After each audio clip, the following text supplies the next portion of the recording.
Chapter 2290, Fame Spreads Across Dragonheart. The various major powers experts, who had intended to follow Shifeng, came to a halt when they saw the remains of the army that had tried to ambush the swordsman. As if the main hall's exit were the entrance to hell, none of them dared to cross the threshold. They killed so many players so easily? Are they even human? This won't do. I need to report this to the boss immediately. They had assumed that Zero Wing wouldn't dare retaliate since they had such a massive numerical advantage. Hence, they had boldly followed after Shifeng, but seeing the thousands of corpses on the ground, none of the various major powers experts dared to leave the main hall. If Zero Wing's members could kill several thousand experts so effortlessly, then they, with only several hundred players, would only meet their doom by leaving. They needed to re-evaluate their plans. As long as Shifeng had Zero Wing's main force by his side, several thousand players wouldn't be enough to take him down. They would need, at least, an army of 10,000 players, perhaps even several tens of thousands, to take him down. Otherwise, they'd merely be giving their equipment to Zero Wing. However, Phoenix Rain was even more shocked by the results than the major powers experts. They've already obtained level 95 equipment. Phoenix Rain was no ordinary expert. Not only was she the Dragon Phoenix Pavilion's Phoenix Pavilion Master, but she was also very nearly a domain realm expert. She could discern a lot of information that ordinary experts could not. Although Aqua Rose and the others had considerably high combat standards, their incredibly high basic attributes were a larger part of the reason for their overwhelming victory. The experts that had tried to ambush Shifeng weren't weaklings. Many of them were even experts from Dragonheart Island's various well-known and top adventurer teams.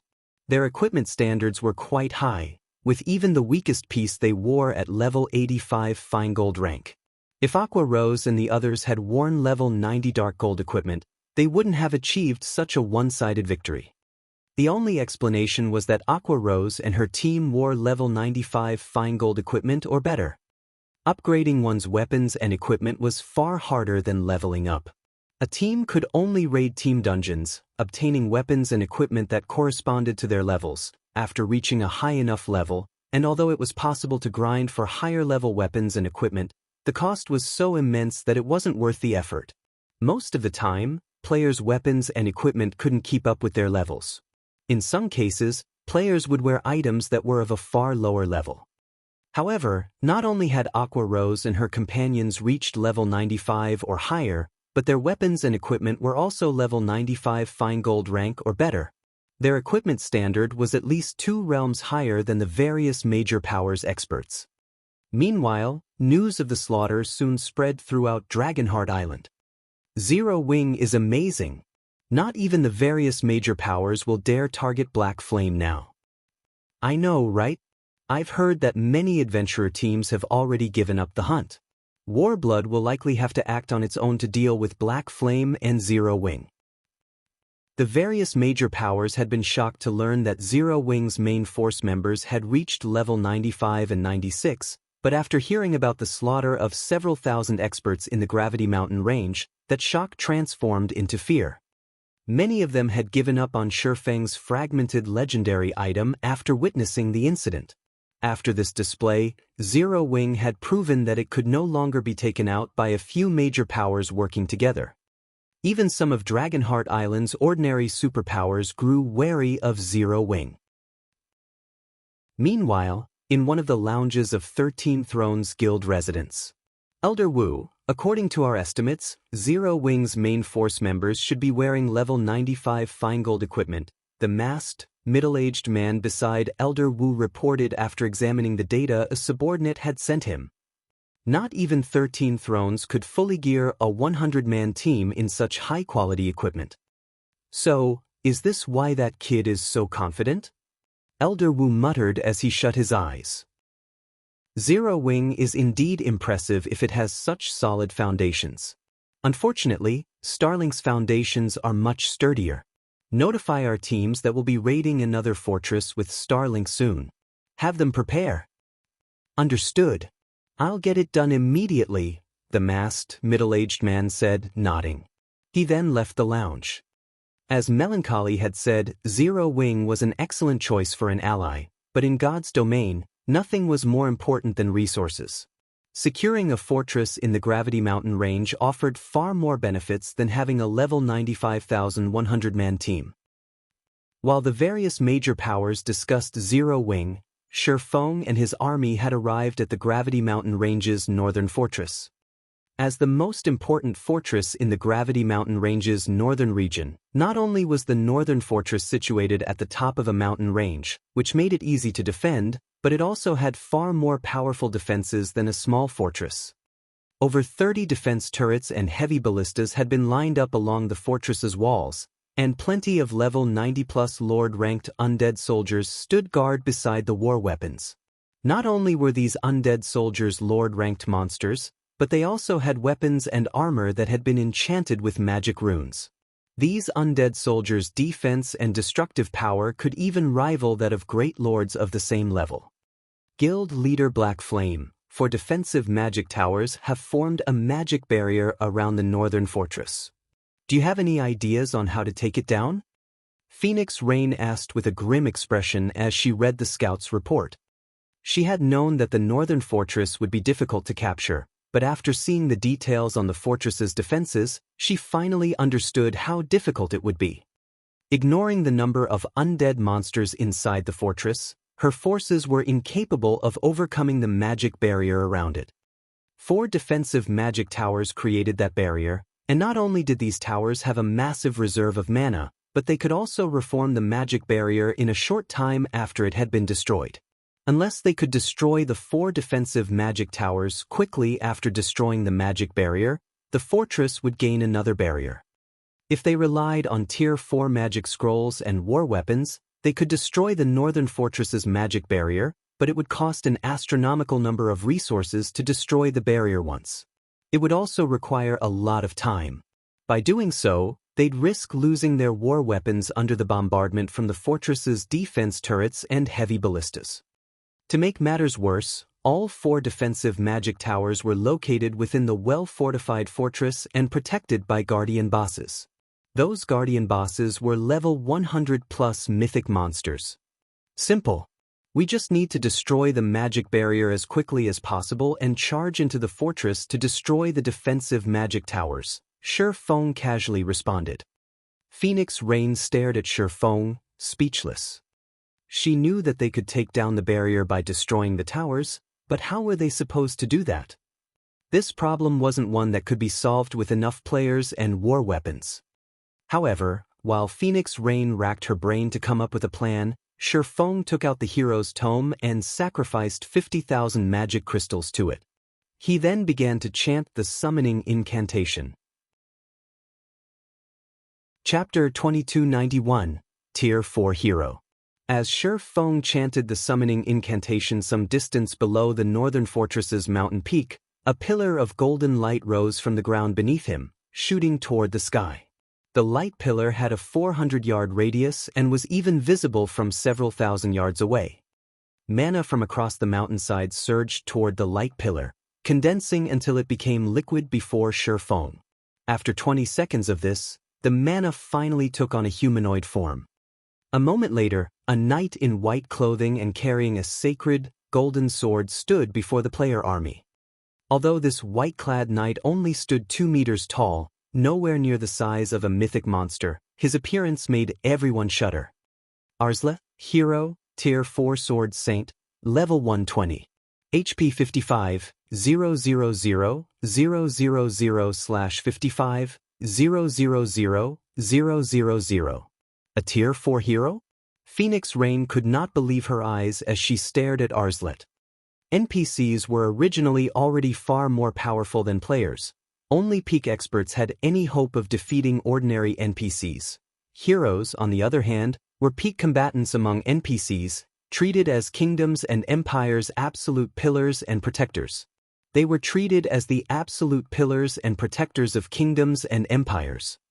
She had suspected that Shi Feng's trump card would be a Tier 4 combatant. A fighter of that power would be crucial when capturing a fortress, especially the well-fortified northern fortress. Current players simply didn't have the strength to succeed. Considering that Zero Wing had relied on the Tier 4 Divine Magic Dragons in defensive and offensive sieges in the past, Phoenix Rain had assumed Shi Feng would rely on one this time, too. She had never expected Shi Feng to summon a hero, and a Tier 4 hero at that. The NPC could single-handedly crush an entire NPC city. Shi Feng had considered using a Divine Magic Dragon, but the materials needed to summon one were incredibly rare and valuable. Collecting them would not be easy. Moreover, the Divine Magic Dragons were only really useful against players. They wouldn't be particularly effective against monsters since monsters had such high basic attributes. They did not fear a frontal confrontation. Furthermore, the Divine Magic Dragons had an obvious weakness: the players that managed the summoning array. If a single one of these players died, the array would quickly crumble. The mythic monsters that defended these fortresses generally had relatively high intellect. The moment they noticed the Divine Magic Dragon's summoning array, they'd do anything to destroy it. While Shi Feng was confident of standing against an all-out assault from players, trying to stop powerful monsters hellbent on getting near the array would be impossible. When sieging a monster-protected fortress, very few players would rely on summoning arrays. He wouldn't have waited until now to capture a fortress in the Gravity Mountain range until now, otherwise. "Phoenix Pavilion Master, have your men get ready," Shi Feng said. Now that he had summoned Arslet, he couldn't afford to waste time. He continued, "Once the magic barrier is down, I want everyone to push into the fortress. Leave the mini-bosses to Zero Wing. Your team just needs to clear out the mobs inside and don't let them get close to the mini-bosses." "All right, leave it to us," Phoenix Rain said, a trace of excitement flashing in her eyes. The bosses were the most troublesome aspect of sieging a fortress. If Arslet were merely an ordinary Tier 4 combatant, this upcoming battle would be a tough one. The Tier 4 bosses in the Northern Fortress were much stronger than ordinary Tier 4 monsters since their power was reinforced by the fortress's magic array. An ordinary Tier 4 combatant would be little more than a punching bag for the bosses. Bosses also had far higher intellect than ordinary monsters. They might not be as intelligent as players, but they weren't stupid. They would try to kill as many invaders as possible rather than focus on one target. Unless one had enough strength to overwhelm the bosses, capturing the Northern Fortress was a pipe dream. This was why, even now, 13 Thrones and Starlink were the only powers to capture a fortress successfully. Fortunately, Shi Feng's army had a Tier 4 hero, so suppressing the Northern Fortress's bosses shouldn't be a problem. As Phoenix Rain began to bark out orders, Shi Feng sent Arslet after the magic barrier. The Northern Fortress's magic barrier was extraordinarily powerful. Even an ordinary Tier 4 combatant would have to attack for a long time to deplete its mana reserve. However, the magic barrier was incredibly fragile to Arslet. Once the hero struck it with his Tier 4 taboo skill, Spatial Rend, it shattered. When Phoenix Rain saw this, she was dumbfounded. She had never thought that a Tier 4 hero would be this formidable. "Charge!" Shi Feng shouted. The outcome didn't faze him in the least. NPC heroes were considered invincible among those of the same tier, and they were the human's final trump card against dragons. How could a measly medium fortress's defensive magic array sustain an attack from such a being? Hearing Shi Feng's command, the Dragon Phoenix Pavilion's 30,000-strong army and Zero Wing's main force charged into the fortress. At the same time, the Northern Fortress's undead army spilled out of the fortress's entrance, while the undead soldiers on the walls began to attack the invading players. The Dragon Phoenix Pavilion's members, who had defeated plenty of powerful monsters before, couldn't help but shudder as they watched the undead army charge to meet them. Undead Soldier, Undead Lord. Level 94. HP 22,000, 000/22, 000, 000 Undead Captain, Undead, Great Lord, Level 96. HP 63, 000, 000/63, 000, 000 Undead Warrior, Undead, Grand Lord, Level 101. HP 260, 000, 000/260, 000, 000 Undead General, Undead, Mythic, Level 102. HP 580, 000, 000/580, 000, 000. Although most of the monsters leaving the fortress were undead soldiers and undead captains, the undead warriors and the general were quite eye-catching. These bosses' frightening auras were even more powerful than the Grand Lords and mythic monsters they typically faced. Why are there so many mini-bosses? Phoenix Rain's expression darkened when she saw the dozen or so massive undead warriors and the undead general. Dealing with the undead soldiers and captains was within the Dragon Phoenix Pavilion's capabilities, but the undead warriors and the general were beyond them. There were more than a dozen undead warriors among the army and a single undead general. These were only the monsters stationed at the fortress's entrance, the weakest of the monsters within the northern fortress. Just getting into the fortress was likely impossible, much less capturing it. Not even a Tier 4 hero could stop the undead general and his dozen or so undead warriors at once. Guild leader Black Flame, the situation is direr than we expected. We should retreat, Phoenix Rain called out to Shurfeng. There were more undead warriors protecting the northern fortress's entrance than their scouts had reported. To make matters worse, there was a mythic-ranked undead general among these monsters. The players would be at a severe disadvantage if they tried to face this undead army head-on. She was very familiar with just how powerful level 100+ monsters were. 13 Thrones had contained a lot of information regarding the fortress it had captured from ordinary guilds and powers, but hiding such details from superpowers like the Dragon Phoenix Pavilion was impossible. One level 100 Great Lord could easily annihilate a 1,000-man legion of current players, not to mention level 100+ Grand Lords. Not even Tier 3 players had the strength to contend with these monsters. By the time Arslet defeated the undead general, the undead warriors would have wiped out half of their forces. As expected of the northern fortress, the force protecting its entrance is already so powerful. It's no wonder why the northern fortress had been the last captured in the Gravity Mountain range. The situation even surprised Shurfeng. It seems I can't hide them any longer. Following which, Shurfeng took out 2 Summon Guard scrolls and called forth Kite and Anna.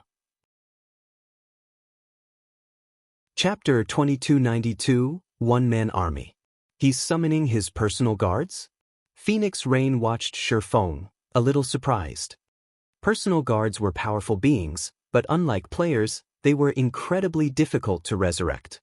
Thus, the various powers avoided risking their personal guards and would never use them to siege a fortress. And with how powerful this undead army was, what could a few personal guards possibly accomplish? 2 figures appeared before Shurfeng, a man carrying 2 long swords, and a woman in luxurious, purple-gold robes with a staff.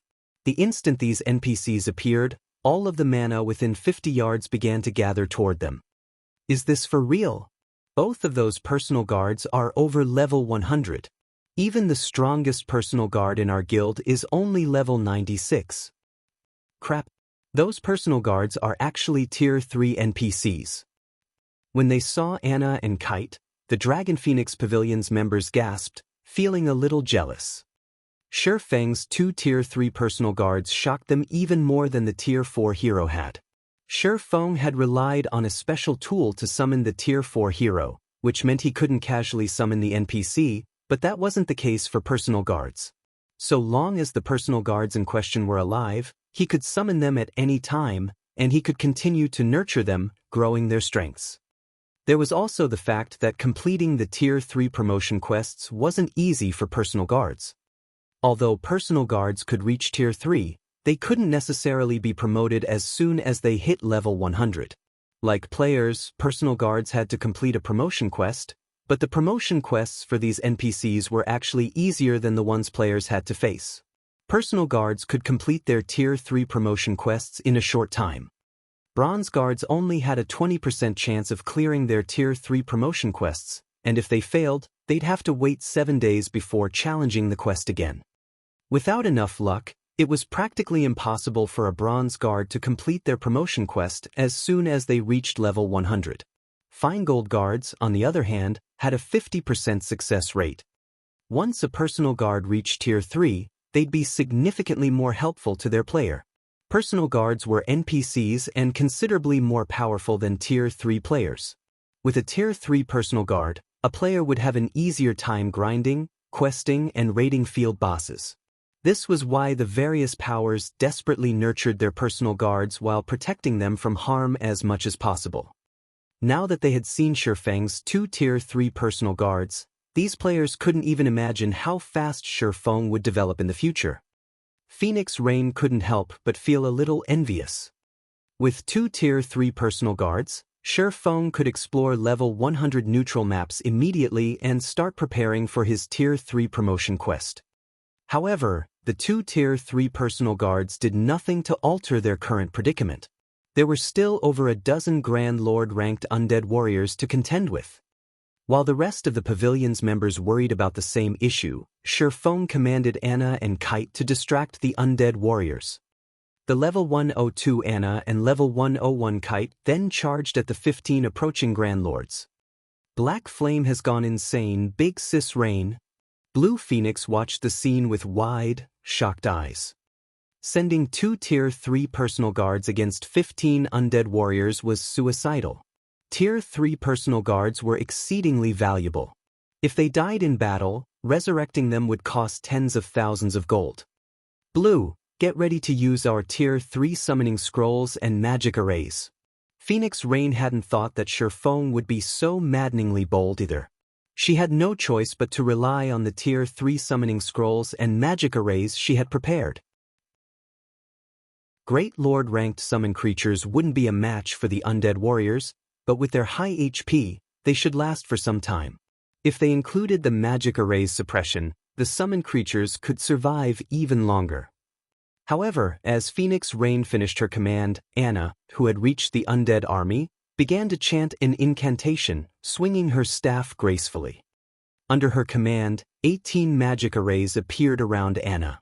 Level 102 Great Lord ranked rock guardians emerged from each array, stupefying Phoenix Rain and Blue Phoenix. They had prepared 16 tier 3 summoning scrolls for this siege, and that was Phoenix Rain's limit. She wasn't the great pavilion master, so she only had access to a fraction of the guild's resources. Even so, this fraction was far more than what any ordinary first-rate guild possessed. And yet, not even the 16 tier 3 summoning scrolls were a match for one of Anna's summoning spells. Anna began to chant another incantation before Phoenix Rain and Blue Phoenix had time to snap out of their daze. Golden runes began to appear on the rock guardians' bodies, increasing their basic attributes and defense significantly.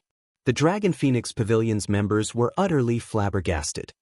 Summoning 18 Great Lords was already ridiculous, yet Anna could strengthen every one of her Great Lords. Her very existence was beyond absurd. However, Anna hadn't finished her spell casting. She then began to cast her third spell. This time, her chant lasted for 5 seconds. When she completed her spell, a magic array with a 40-yard radius appeared above the 2 armies. After a short moment, a golden armored warrior with a shield and long sword fell from the array. Holy Knight, Elemental Creature, Grand Lord, Level 102. HP 320, 000, 000/320, 000, 000. Crap. Is she really just a tier 3 personal guard? Many players nearly cursed when they saw the Holy Knight. Anna was practically a one-man army. Only Shifeng maintained his composure. After all, he knew just how powerful Anna was. Anna was an epic guard with a 113 growth potential. He hadn't even heard of a personal guard with such high growth potential in his previous life. Moreover, magical classes were more suited to large-scale combat. Anna would perform even better than a Tier 4 melee class hero in a group battle. In truth, Anna's performance had exceeded Shifeng's expectations. Anna had only used her summoner class spells thus far. She hadn't even begun to use her Yin Yang Saint class spells. With Anna at their side, the players regained their advantage on the battlefield. Of the 18 rock guardians Anna had summoned, 15 rushed forth to distract the undead warriors. The remaining rock guardians worked with the Holy Knight and Zero Wings main force to target each undead warrior, one by one. Meanwhile, Kite worked with Arslet against the undead general. Although he wasn't as proficient in large-scale combat as Anna, his one-on-one combat power was superior to Anna's. With Arslet suppressing the mythic monster, Kite could attack, unobstructed. All 15 undead warriors were dead in less than half an hour, and facing both Kite and Arslet, the undead general had fallen too, leaving behind a pile of loot by its now-still corpse. Chapter 2293, Capturing the Northern Fortress. The Dragon Phoenix Pavilion members gaped in shock when they saw the undead general and 15 undead warriors die. We won just like that? Even Phoenix Rain felt as if she were dreaming. She had read the report on 13 Thrones' attempt to capture the small fortress. Both 13 Thrones and Starlink had suffered over 10,000 casualties just to get through the fortress's entrance. Moreover, they had only faced level 100+ Grand Lords, not a level 100+ mythic monster, during that battle. And yet, the Dragon Phoenix Pavilion had only lost a few hundred players, and Zero Wings forces had already slain the undead warriors and undead general that served as the northern fortress's gatekeepers. All it had taken was one Tier 4 hero and 2 personal guards.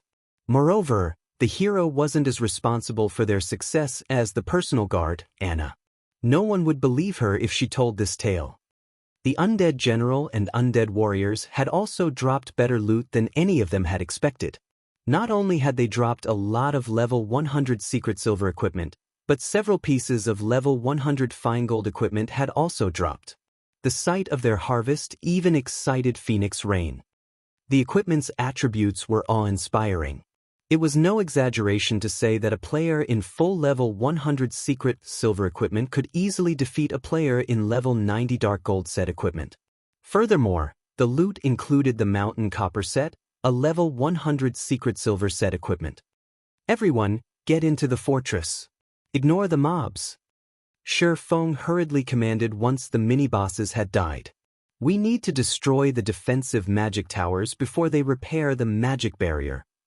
As long as the northern fortress's 4 defensive magic towers remained, they would automatically reconstruct the defensive magic barrier around the fortress. If they wanted this operation to succeed, they had to be extremely fast. Although destroying each defensive magic tower would significantly increase the time needed to reconstruct the array, the towers weren't easy to take down.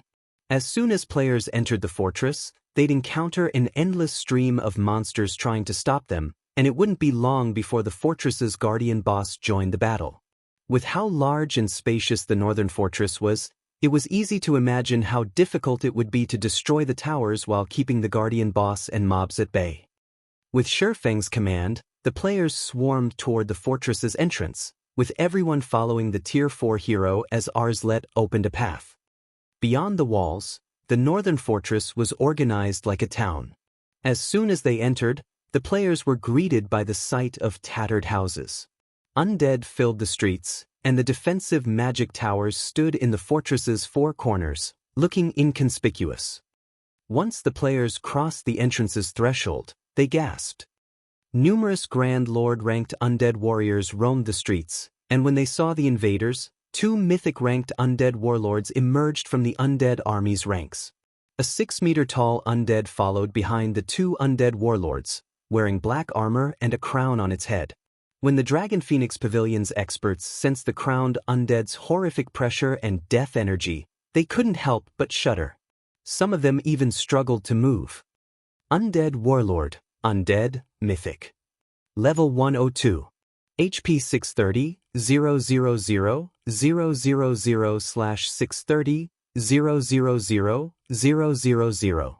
Undead King, Undead Creature, Ancient Fiend, Mythic. Level 103.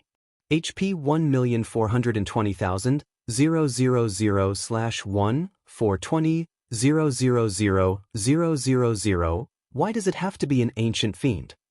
Even Shi Feng was shocked when he saw the Undead King's statistics.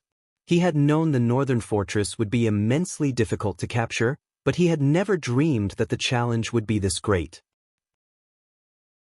Based on what he remembered from his previous life, the northern fortress's guardian boss should only have been a mythic-ranked realm lord, yet the guardian boss before him was a mythic-ranked ancient fiend. Once it crossed the level 100 threshold, and its restrictions had been removed, a mythic-ranked ancient fiend could nearly rival a dragon. Before anyone could react, the undead king vanished. It reappeared above the player army, swinging down its skeletal greatsword.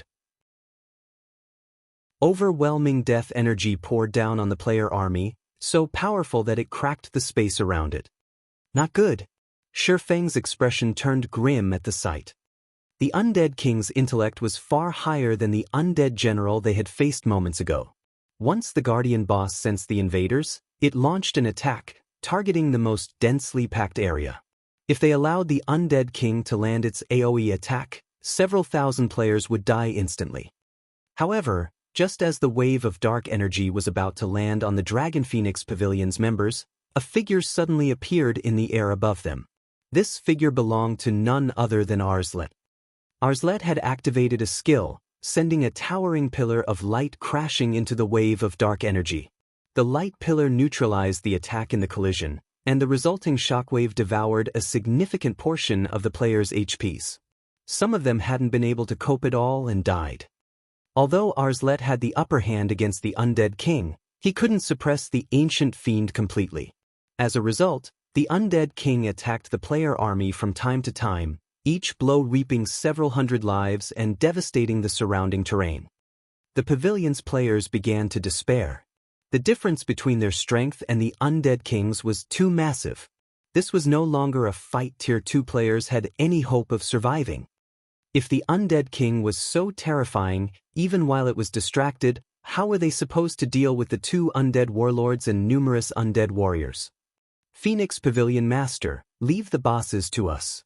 Your team should try to destroy the defensive magic towers as quickly as possible, Shifeng quickly reminded Phoenix Rain. Not only could the defensive magic towers regenerate the defensive magic array around the northern fortress, but they could also reinforce the guardian boss. Without those towers, the undead king, which was 17 levels lower than Arslet, wouldn't be able to attack the surrounding players while fighting the hero. The only hope they had of defeating the undead king relied on the defensive magic tower's destruction.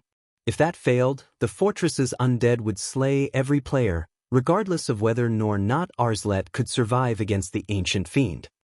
But those 2 undead warlords, Phoenix Rain insisted, worried as she glanced at the mythic monsters that guarded the path to the defensive magic towers. The 2 undead warlords were no trivial opponents. They might not be as strong as the undead king, but if they ambushed her army's healers, the rest of her players would fall. Don't worry about them. We'll keep those 2 undead warlords busy. Shifeng shouted back.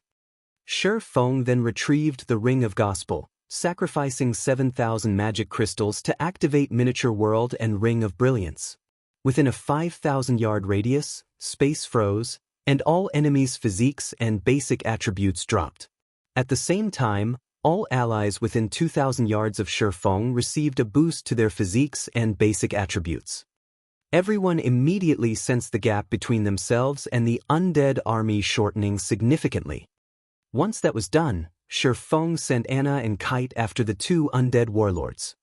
Although the undead warlords were powerful, the 2 mythic bosses would need quite some time to deal with the players when faced with the strengthened Holy Knight, Kite, and the suppressing barrier the 18 Rock Guardians had formed.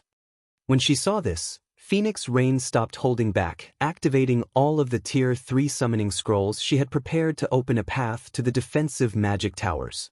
She also used quite a few defensive magic arrays and Tier 4 large-scale destruction magic scrolls.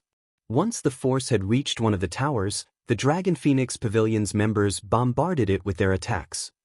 Time passed quickly. As each defensive magic tower fell, the undead king's attacks became more powerful. As a result, the player armors suffered more casualties. When only one defensive magic tower remained, the undead king began to attack the Rock Guardian's magic barrier to free the undead warriors. Hurry! That barrier won't last much longer. Shi Feng urged Phoenix Rain and the others as he watched the barrier's mana reserves rapidly deplete. Just before the magic barrier shattered, the sound of a collapsing building echoed throughout the fortress. After fighting for more than an hour, suffering over 10,000 casualties, and expending all of their Tier 3 and Tier 4 magic scrolls, the Dragon Phoenix Pavilion's members had finally destroyed all 4 defensive magic towers. As the 4th and final defensive magic tower fell, the death energy and mana within the northern fortress substantially decreased. The Undead King's basic attributes also fell by as much as 20%, instantly giving Arslet an overwhelming advantage. With Arslet suppressing the Ancient Fiend, the players were able to attack the undead warlords without interruption. Finally, after nearly 2 hours, the Undead King and the 2 undead warlords died. We did it! We won! The surviving players cheered as the Undead King collapsed to the ground. Even Phoenix Rain was immensely excited. She hadn't actually thought that they'd successfully capture the northern fortress. Shi Feng stepped up to the Undead King's corpse, quickly locating a dark gold token and picking it up. The moment Shi Feng touched the token, the sound of a system notification reached every player's ears. Gravity Mountain Range Region System announcement. Congratulations to Zero Wing for capturing the northern fortress and becoming its lord. Guild popularity in Dragonheart City increased by 10,000. Chapter 2294, Medium Fortress. The regional announcement repeated 3 times, its contents stunning the players grinding in the Gravity Mountain range. The northern fortress has been captured? What's going on? Isn't the northern fortress the largest fortress in the northern region? Are you kidding me? Zero Wing actually took down the northern fortress? Is Zero Wing really so powerful? Practically every player in the Gravity Mountain range knew about the northern fortress. It was one of only 3 medium fortresses in the Gravity Mountain range and a hot topic among players. Thus far, the only power to secure a fortress the Gravity Mountain range was 13 thrones, but the guild had only claimed a small fortress. Taking into account the number of players on Dragonheart Island, a small fortress wasn't enough to satisfy demand. A medium fortress, on the other hand, was several times larger. Now that Zero Wing had captured the northern fortress, players grinding in the Gravity Mountain range wouldn't have to worry about a safe place to rest and recover. Everyone had assumed that the first power to capture a medium fortress would be one of Dragonheart Island's super guilds, yet Zero Wing had accomplished the feat. No one had expected this outcome.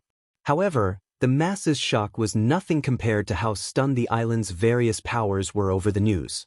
How is this possible? That's the northern fortress we're talking about. How could a guild like Zero Wing possibly capture it? Start an investigation.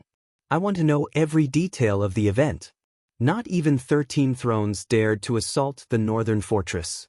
Zero Wing must have used some special method to capture it. If we can learn this method, the rest of the Gravity Mountain Range's fortress will be ours. The various powers knew just how difficult these fortresses were to capture. Many of the island's superpowers had attempted such operations, only to fail. These powers also knew what kind of guild Zero Wing was. Even with the Dragon Phoenix Pavilion's help, capturing the northern fortress should have been impossible for Zero Wing. If it were that easy, the various super guilds would have already occupied every fortress in the map. Zero Wing must have used some tool or special method to succeed. Meanwhile, a report regarding Zero Wing's success in capturing the northern fortress quickly made it to Melancholy's desk in the 13 Thrones Dragonheart City residence. Interesting. I hadn't really thought that they'd succeed, Melancholy commented, surprised as he read the initial report.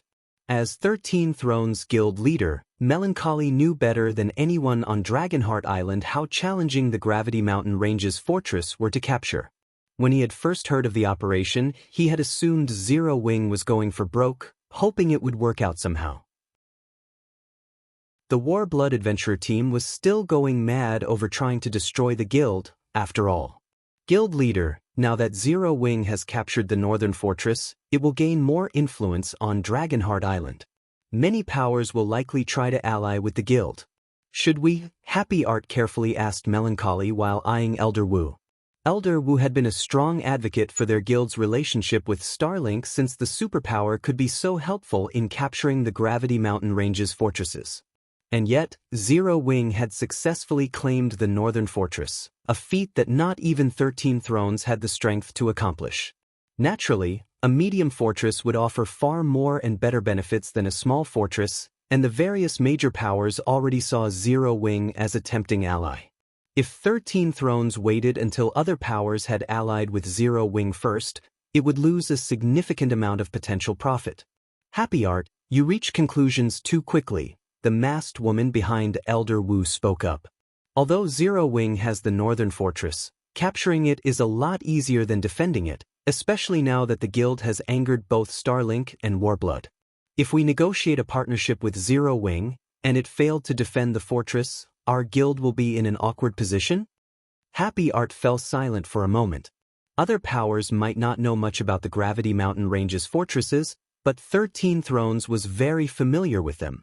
It was true that defending a fortress was far harder than capturing one.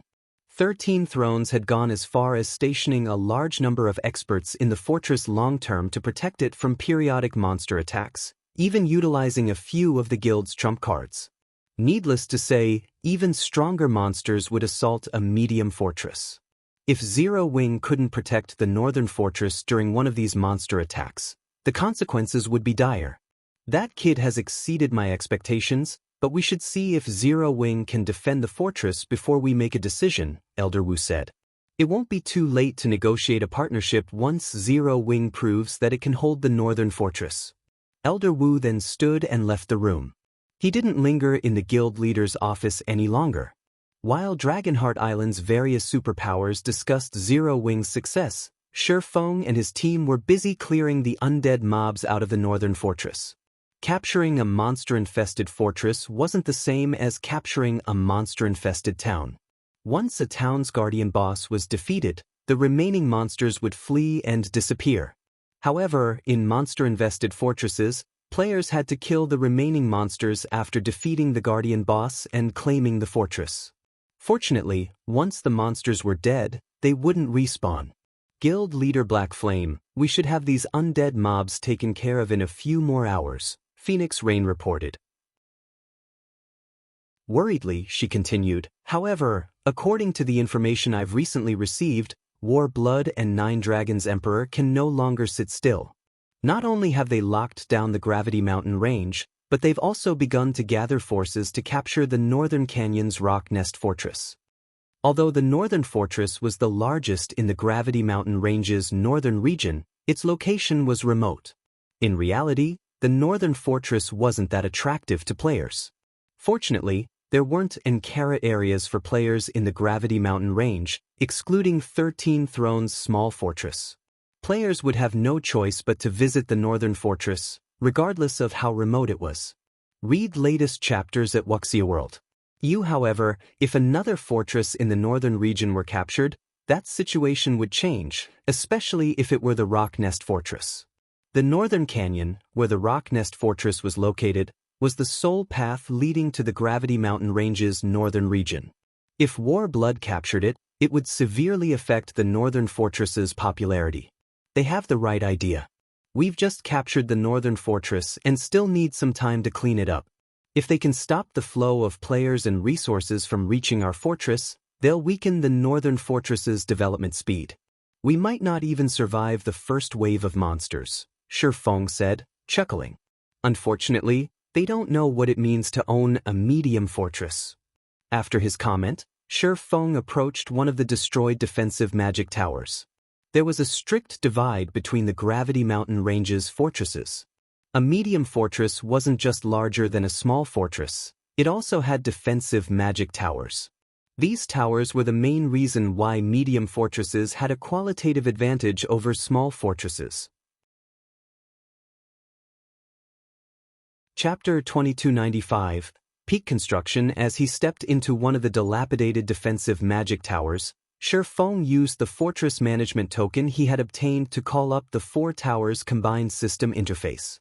Sure enough, repairing the towers will cost a ton. Shi Feng was astonished when he saw the repair cost for the 4 towers. If he wished to repair all 4 defensive magic towers, he would have to pay a total of 320,000 magic crystals and 120 units of 7 luminaries crystals. Zero Wing could afford the 320,000 magic crystals. After all, the guild had full control of a manatite vein and an attributed ore vein. It earned more magic crystals than an ordinary superpower. Unfortunately, the 7 luminaries crystals weren't as common. Although 7 luminaries crystals dropped in certain team dungeons and maps, the drop rate was painfully low. Even now, Zero Wing had barely saved up 200 units.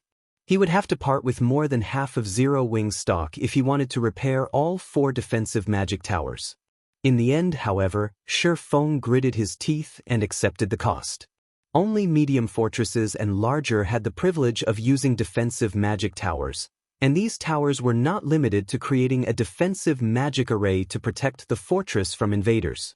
They could also gather and concentrate the fortress's mana, as well as act as a teleportation point. Players couldn't rely on return scrolls or guild transfer scrolls to return to a rest area while in the World Tower. They'd have to rely on their own feet to travel back and forth. Of course, players could rely on land or flying mounts, but this was a lot more difficult than using a return scroll. Players would have to conserve some of their stamina for the return trip, which limited how long they could grind. Meanwhile, the defensive magic towers could nullify some of the World Tower's suppression, and players could connect return scrolls to the tower's teleportation point. This way, players could teleport to the defensive magic towers freely. Although the defensive magic towers were only effective on their own floor, meaning that players couldn't teleport to the fortress after descending to the next underground floor, these towers had been immensely popular during Shi Feng's previous life. Every floor in the World Tower was massive, and traveling across them was inconvenient. Because of the defensive magic towers, the World Tower's medium fortresses could make more profit than their smaller counterparts. Aside from profiting from visiting players, medium towers could also earn money from NPCs through the defensive magic towers. These towers significantly increased a fortress's defensive value, and NPC merchants, who disliked risk, would only visit fortresses with a high enough defensive value. Naturally, there was a massive difference between player-generated profit and profit earned from NPC merchants. Although ancient coins were Dragonheart City's only currency, players generally spent ancient copper and ancient silver. They rarely spent ancient gold. This was why 13 Thrones had earned much ancient gold since capturing a small fortress. However, NPC merchants were a different story. If an NPC merchant rented one of a fortress's shops, they'd pay with ancient gold. The more NPCs that visited a fortress, the more ancient gold a fortress's ruling power would earn. Shi Feng desperately needed ancient gold. His desire for it had become even greater after defeating the ancient fiend-ranked undead king. Normally, a fortress's bosses only dropped average loot. That was clear based on the loot the mythic-ranked undead general had dropped. Compared to the boss's loot, the fortress itself was the true prize. Aside from the fortress management toke, the undead king had dropped an extremely rare item: the Freedom Hotel design. Shi Feng had thought he was hallucinated when he had seen the design. The Freedom Hotel was a peak construction in God's domain. Meanwhile, and it was even more valuable than a fragmented legendary item. For a guild city to become a main city, it needed a peak construction. Thus, owning the design for one was akin to obtaining a main city. Furthermore, a peak construction's abilities were out of this world. If he could construct a Freedom Hotel, he could elevate Stone Forest City into an intermediate city. The difference between an intermediate city and a basic city in a level 100+ map was like the difference between heaven and earth when it came to helping players complete their Tier 3 promotion quests. Of course, building a peak construction was extremely difficult. Every required material was exceedingly rare in God's domain, and many of them couldn't be stored in a player's bag space. The precious boundary stone was one such example. One could only find a boundary stone by luck. The only place that sold them was the black market, and each stone cost 8,000 ancient gold. Meanwhile, constructing the Freedom Hotel required 3 boundary stones, and including the cost of the other materials, the Freedom Hotel's construction would cost at least 40,000 ancient gold. Moreover, organizing a large-scale mining operation for the Gravity Mountain Range's rare ore veins would be a massive ancient gold expense. The ore veins in the World Tower were crawling with monsters, especially at night. Every ore vein in the World Tower was practically a monster nest. Even expert teams would be annihilated if they weren't careful. A small-scale operation wouldn't be a problem, but to set up a large-scale operation, one would need to construct a mine and defensive structures, both of which cost ancient gold. If Shi Feng wanted to develop Zero Wing in the World Tower quickly, he needed ancient gold. Time passed quickly. While Shi Feng and the others slew the remaining monsters and repaired the fortress's various buildings, a system announcement reached every player in the map. Gravity Mountain Range Region System Announcement. Congratulations to the War Blood Adventurer team for capturing the Rock Nest Fortress and becoming its lord. Guild popularity in Dragonheart City increased by 5,000. The system announcement caused another uproar throughout the Gravity Mountain Range. What? Zero Wing has just captured the Northern Fortress, yet Warblood has already captured the Rock Nest Fortress? Warblood really is vicious. With 2 fortresses in a single region, Zero Wing won't be able to generate as much income from the Northern Fortress. To make matters worse, the Rock Nest Fortress occupied the path to the northern region. That's nothing. Warblood has also allied itself with quite a few of Dragonheart Island's top 10 adventurer teams. They're going to work together to seal off the northern region. They've declared that anybody who visits the northern fortress will be considered one of the adventurer team's enemies. How vicious! Even with a fortress, Zero Wing has no hope of surviving in Dragonheart City. Zero Wing can only blame itself for provoking so many of the island's powers. The players grinding in the Gravity Mountain Range were astonished by how fast and decisively Warblood had captured the Rock Nest Fortress. They hadn't expected the adventurer team to strike down Zero Wing as soon as it had some success on Dragonheart Island. Read latest chapters at Wuxia World. What should we do, Big Sis Rain? Blue Phoenix paled when she read the latest report. Because of Warblood's declaration, players that had been preparing to visit our fortress are backing out due to fear. Maintaining a fortress wasn't easy. They'd have to station players here long-term to deal with the occasional monster raids. Meanwhile, players were a fortress's main source of income. If players weren't willing to visit the northern fortress, they'd be lucky not to hemorrhage money on the fortress's upkeep. How did they secure the Rock Nest Fortress so quickly? Phoenix Rain's expression darkened when she heard the news. Although she had known that Warblood planned to capture the fortress, she hadn't thought that it would succeed so soon.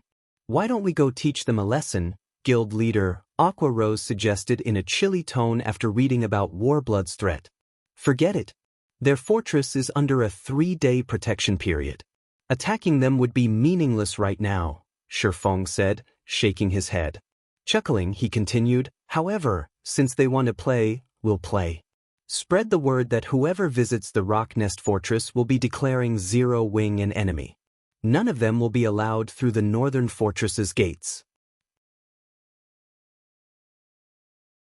Chapter 2296, Fortress opens Gravity Mountain Range, Rock Nest Fortress.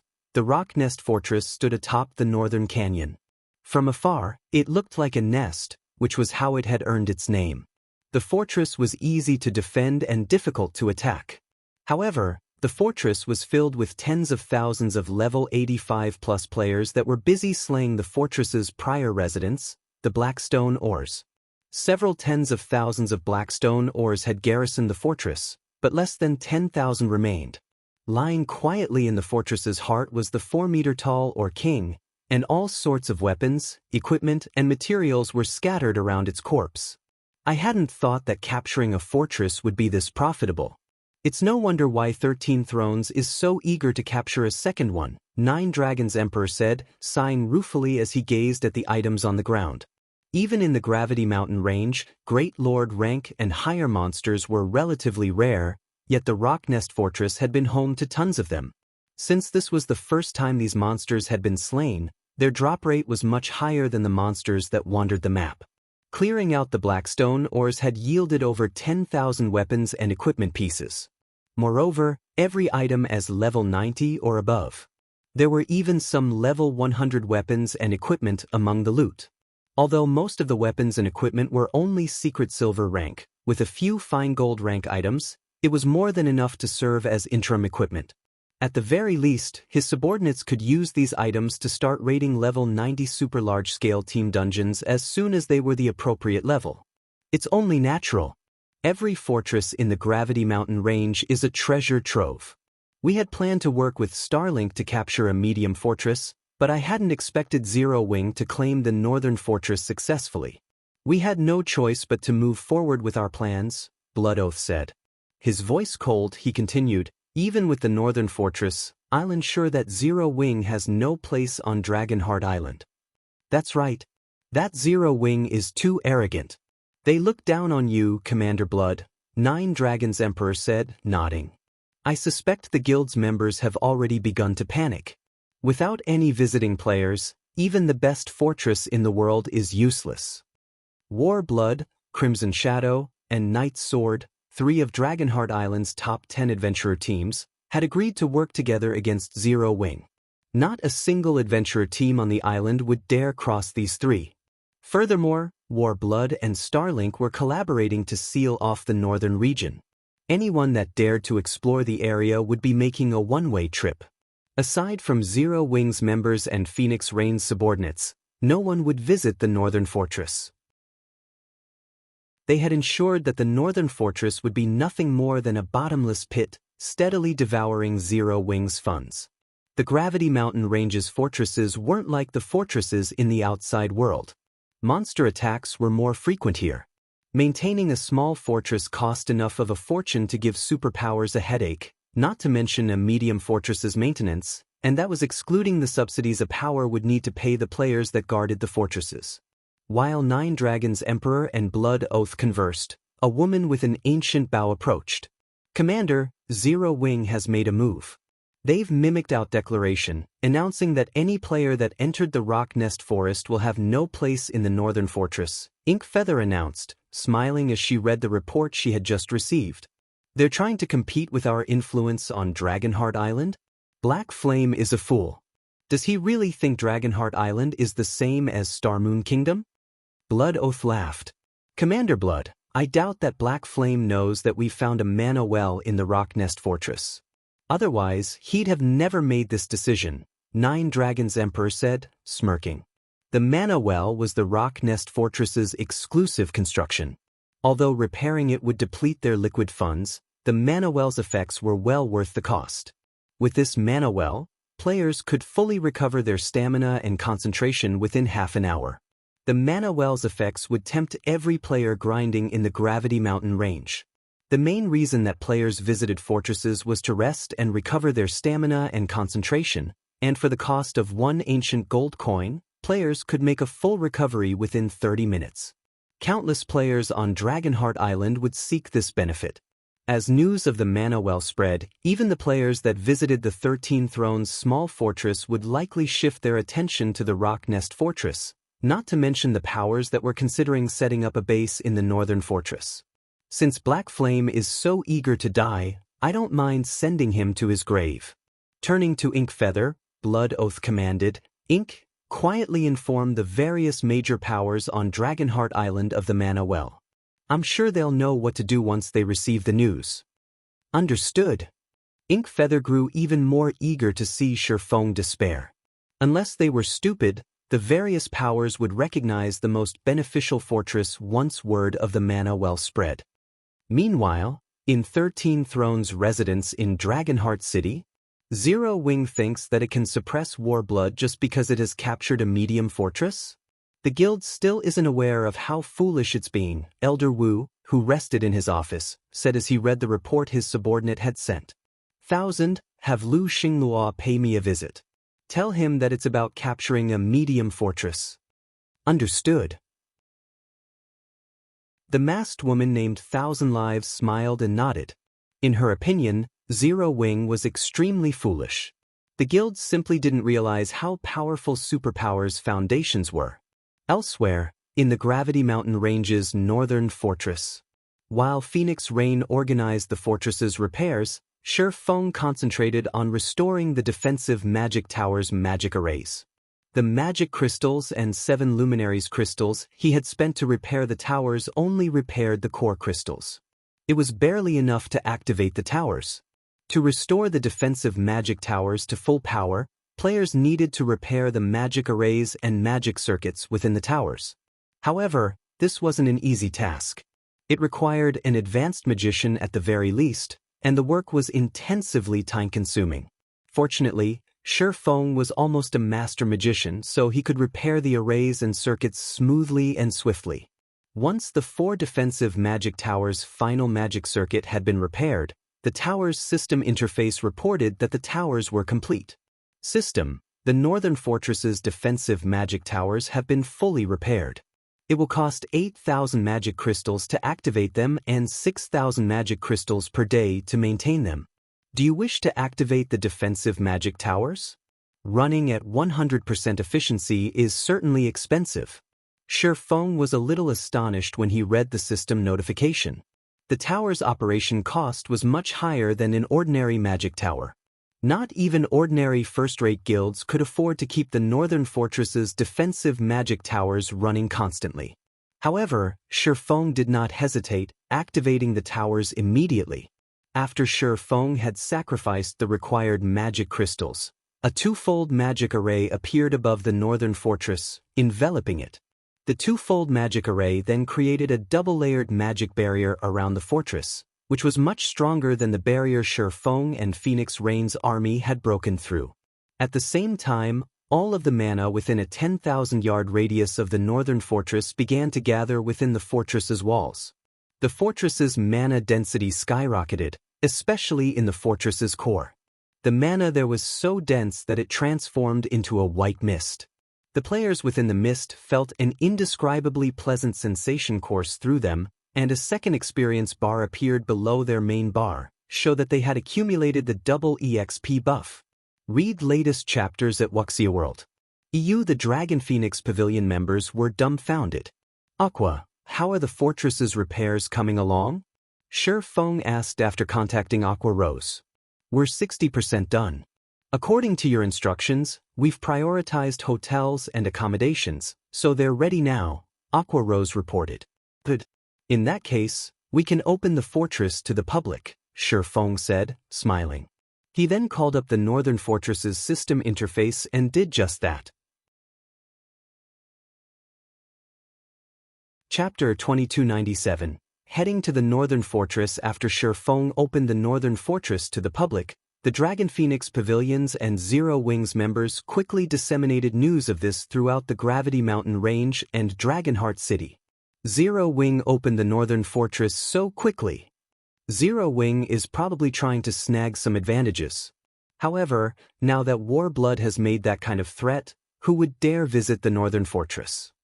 The various adventurer teams in the Gravity Mountain Range shook their heads and sighed at this piece of news. The small fortress 13 thrones captured was hardly enough to accommodate the players operating in the Gravity Mountain Range. Hence, the capture of the Northern Fortress was naturally good news. However, Warblood had already stated that whoever dared visit the Northern Fortress would become its enemy. The various adventurer teams with weak foundations did not dare provoke the Warblood adventurer team at all. Meanwhile, over at the Rock Nest Fortress, Warblood and 9 Dragons Emperor had also received news of the Northern Fortress's opening. Commander Blood, it seems Zero Wing is really anxious. Instead of properly making use of the fortress's 3-day protection period, it actually opened the fortress so quickly. With this, before we can even take action, the Northern Fortress will most likely fall to the monster tides first. This situation elated 9 Dragons Emperor. The various superpowers operating on Dragonheart Island all knew that defending a fortress in the Gravity Mountain Range, especially against the first monster tide a fortress would face, was much more difficult than capturing one. Hence, the wisest decision was to utilize every second of the 3-day protection period after a fortress's conquest to enhance the fortress's defenses as much as possible. Now, however, Just one day after seizing the northern fortress, Zero Wing had taken the initiative to lift the protection mechanism and open the northern fortress to the public. Since the Rock Nest fortress had yet to open, such an action would indeed attract some players to the northern fortress. However, the monster tide at the northern fortress would not weaken just because the guild didn't take full advantage of the protection mechanism. Zero Wing is indeed quick. Unfortunately for it, I won't leave it with even the slightest shred of hope, Blood Oath said coldly. Inc. Spread the news that we'll be opening Rock Nest Fortress tomorrow. We'll thoroughly eliminate the various adventurer teams and guilds' thoughts of moving to Lee Northern Fortress. Upon hearing Blood Oath's words, Nine Dragons Emperor was surprised. He never thought that Blood Oath would be so vicious as to give Zero Wing no opportunities whatsoever. In reality, although opening the northern fortress so soon was very risky, Zero Wing's decision was still a considerably effective move. After all, the number of players grinding in the Gravity Mountain range increased with each passing day. 13 Thrones' small fortress couldn't satisfy the needs of all of these players by itself.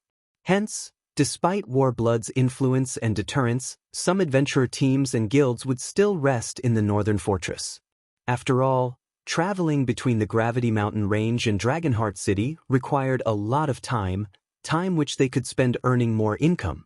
However, if the various adventurer teams and guilds only had to wait one more day for Rock Nest Fortress's opening, then they would generally show Warblood some respect and avoid visiting the northern fortress, thereby rendering Zero Wing's actions meaningless.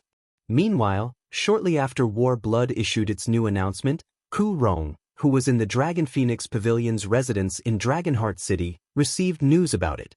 Moon, what do you think of this situation? Ku Rong asked as he looked at the majestic woman seated at a corner of his office. Originally, I had a considerably high opinion of Zero Wing, Cloudy Moon said unhurriedly. Unfortunately, Warblood and Starlink's influence is far too great. Their foundations are also extraordinary. Even if Black Flame possesses frightening combat power, he alone can't change the overall situation. Moreover, I heard that 13 Thrones is already planning on working with Starlink again to capture a medium fortress. Once that happens, Zero Wing would lose all its advantages. In Cloudy Moon's opinion, Phoenix Rain's decision was simply too immature. Had Phoenix Rain accepted Starlink's offer for partnership before, then her promotion to Great Pavilion Master would have been practically guaranteed. Unfortunately, Phoenix Rain ended up giving away that opportunity to Nine Dragons Emperor. Alright, I understand. Go make the necessary preparations, Ku Rong sighed.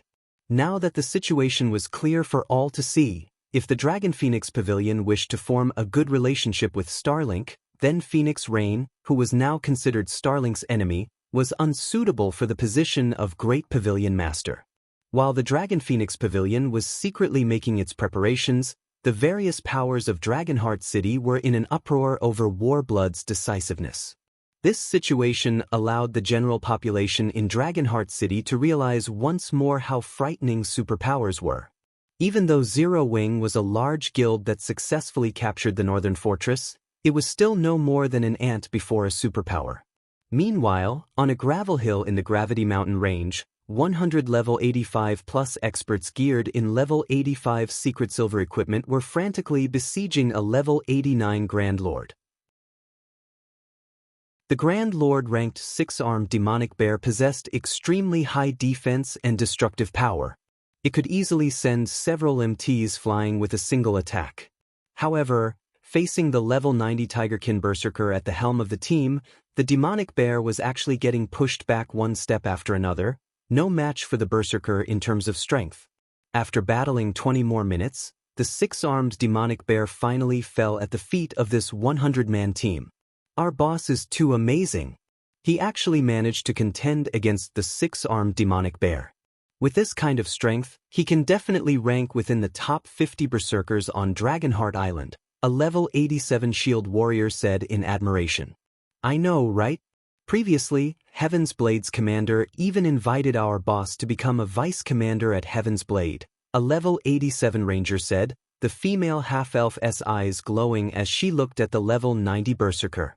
Heaven's Blade was one of Dragonheart Island's top 10 adventurer teams. Heaven's Blade's commander, Zwei, was even the idol of countless female players. An invitation from Zwei to become one of Heaven's Blade's vice-commanders was considered a great honor on Dragonheart Island. "Stop spouting nonsense about me," Swimming Dragon said, rolling his eyes at his teammates. "We don't have much stamina left. Once everyone's recovered, we'll make our way to the northern fortress to rest." "Boss, Warblood has already set the northern fortress off-limits.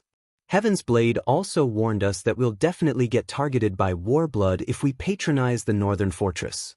If that happens, it'll be very difficult for us to squeeze into the top 8 adventurer teams subordinate to Heaven's Blade." Upon hearing Swimming Dragon's words, the other players on the team hurriedly tried to dissuade him.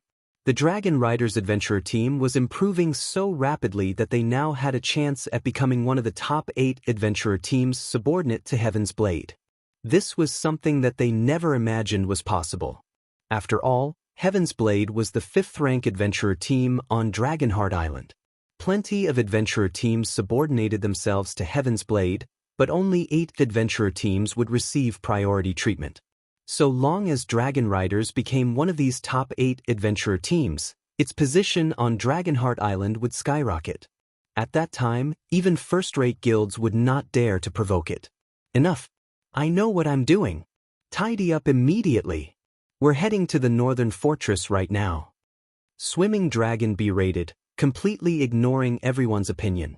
He had his current success only because of sure phone. While training inside the Tower of Four Gods, he had not only entered the flowing water realm but also mastered an advanced combat technique and improved his completion rate for Tier 2 skills by a significant margin.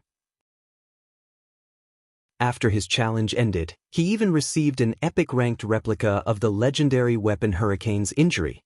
This replica was top-tier even among epic weapons.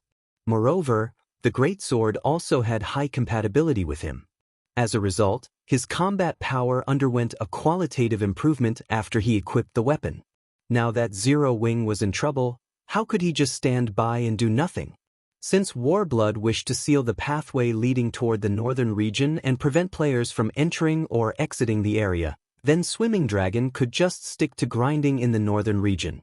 In any case, with the northern fortress around, he would not have to worry about having nowhere to rest. Warblood wouldn't be able to do anything against him. The other members of Dragon Riders had no choice but to listen to their commander's words and head off toward the northern fortress. Read latest chapters at Wuxia World.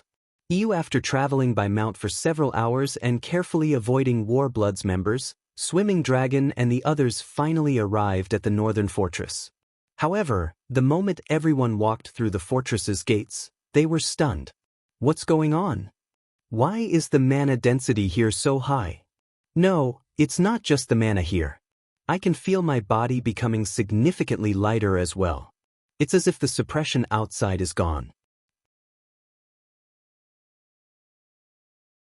Chapter 2298, Heavenly Fortress. After momentarily falling into a daze, Dragon Riders members promptly revealed ecstatic expressions on their faces.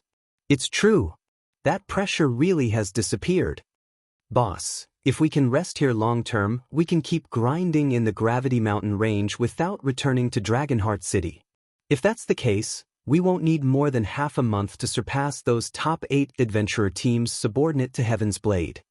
Previously, they had not expected much of the northern fortress. After all, they had visited 13 Thrones Fortress before, so they knew what purpose the Gravity Mountain Range's fortresses served. These fortresses were merely temporary rest areas. Aside from allowing players to recover stamina and concentration, they only provided materials replenishment and weapons and equipment repair. However, the northern fortress completely overthrew their understanding of the Gravity Mountain Range's fortresses. Setting aside accumulating the double EXP buff inside the northern fortress, just the fact that the fortress could remove the ever-present pressure they felt while grinding in the Gravity Mountain Range was already plenty amazing. Since the northern fortress had this kind of ability, they would not need to head back to Dragonheart City to relieve themselves of this pressure.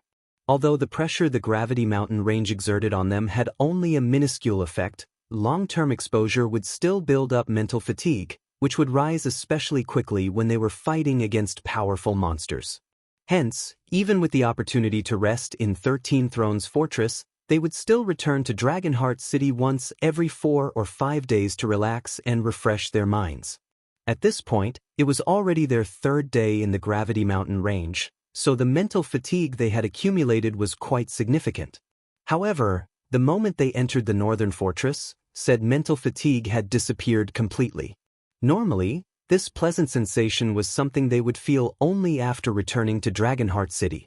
If they could rid themselves of the Gravity Mountain range's pressure just by entering the Northern Fortress, then they could forego returning to Dragonheart City and remain in the Gravity Mountain range. With this, they could save plenty on the travel time between the World Tower and Dragonheart City, thereby increasing their leveling speed and resource acquisition rate. In this situation, Swimming Dragon could not help being overjoyed. The Northern Fortress's benefits might not seem like much, but with persistence, a drop of water could wear out even a stone. With the help of the Northern Fortress's ability, the Dragon Riders Adventurer team could slowly pull ahead of Dragonheart City's adventurer teams. Surpassing the top 8 adventurer teams subordinate to Heaven's Blade would also be a piece of cake. During the time Dragon Riders members were strolling about, enjoying the Northern Fortress's pressure-free environment, a gasp suddenly appeared in the team chat. "Boss, come over here quickly. I discovered something good." A level 87 Tigerkin Shield warrior yelled excitedly. "What is it? What's so important that you need to make such a huge fuss?" Swimming Dragon asked, exasperated. Dragon Riders was a well-known adventurer team on Dragonheart Island.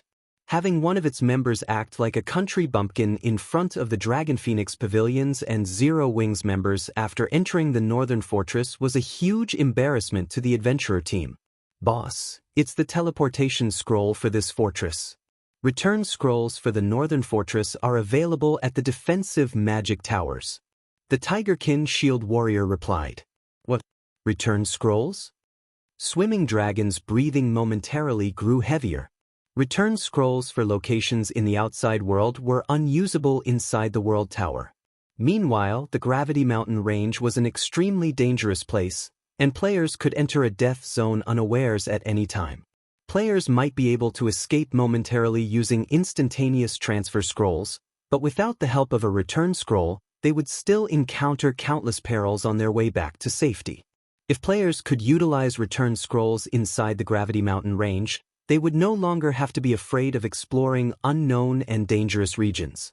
Moreover, with return scrolls, players would no longer have to conserve their stamina and concentration to walk back to the nearest rest area, increasing their range of operations drastically.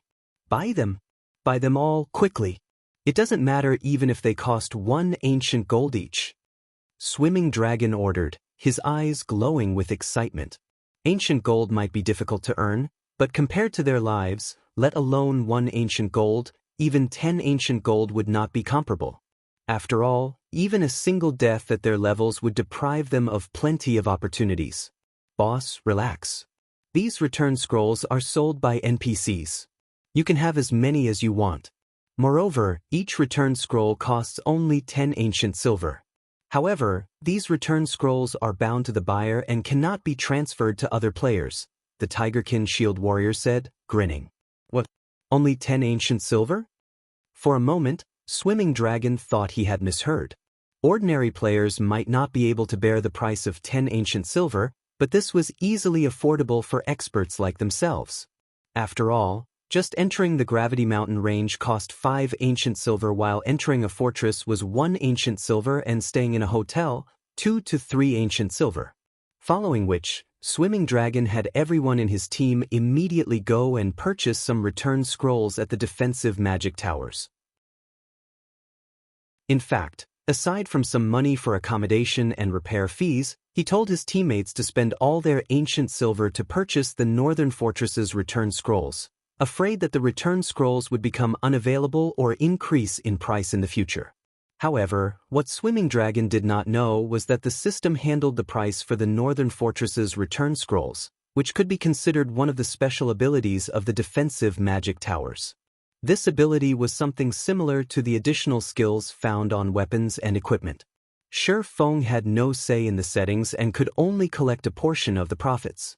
Meanwhile, even after having his teammates spend all their spare ancient silver on return scrolls, Swimming Dragon was still not satisfied. After all, he knew that so long as they exploited this opportunity to the fullest, the Dragon Riders Adventurer team could see a qualitative leap in development. Notify everyone in the Adventurer team and have them come to the Northern Fortress. From now onwards, the Northern Fortress will be Dragon Riders' main headquarters. Swimming Dragon said. After saying so, he immediately visited 4 of the Northern Fortress's basic hotels and rented all 4 long-term for 60 ancient gold per day. He intended to have these 4 hotels serve as Dragon Riders' temporary headquarters and lodging for the Adventurer team's members. That way, members would not have to worry about accommodations and end up sleeping on the streets. Shortly after Swimming Dragon gave his command, Dragon Riders members promptly sprang into action. All 2,000 plus members of the Adventurer team suddenly headed to the World Tower.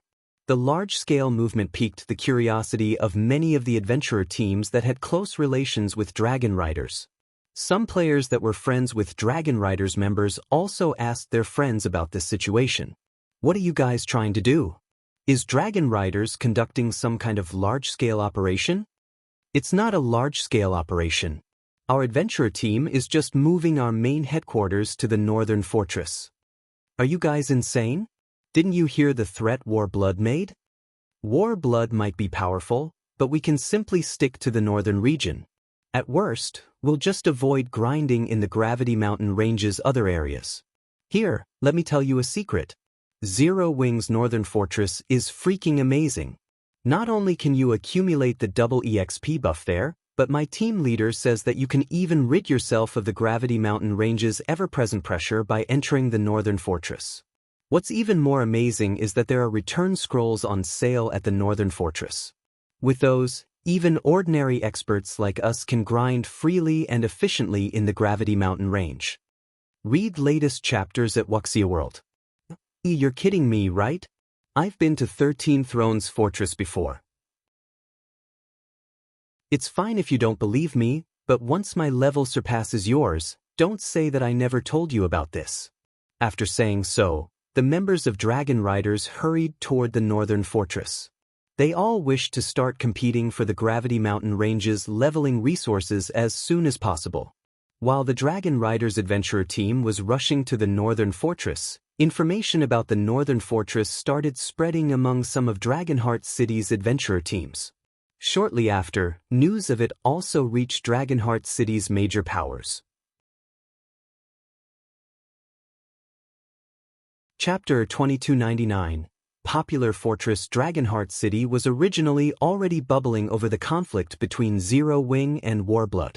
Hence, the city's various powers were keeping an eye out for news about the Northern Fortress. The World Tower could be said to be Dragonheart City's greatest resource. The various powers had all obtained a large number of leveling and material resources from it. Meanwhile, the Gravity Mountain Range's fortresses played a crucial role in further enhancing their resource acquisition rate. With rumors regarding the Northern Fortress's devastating abilities proliferating, Dragonheart City's various powers immediately launched an investigation to ascertain the truth. Return scrolls. Investigate. I want this information verified as soon as possible.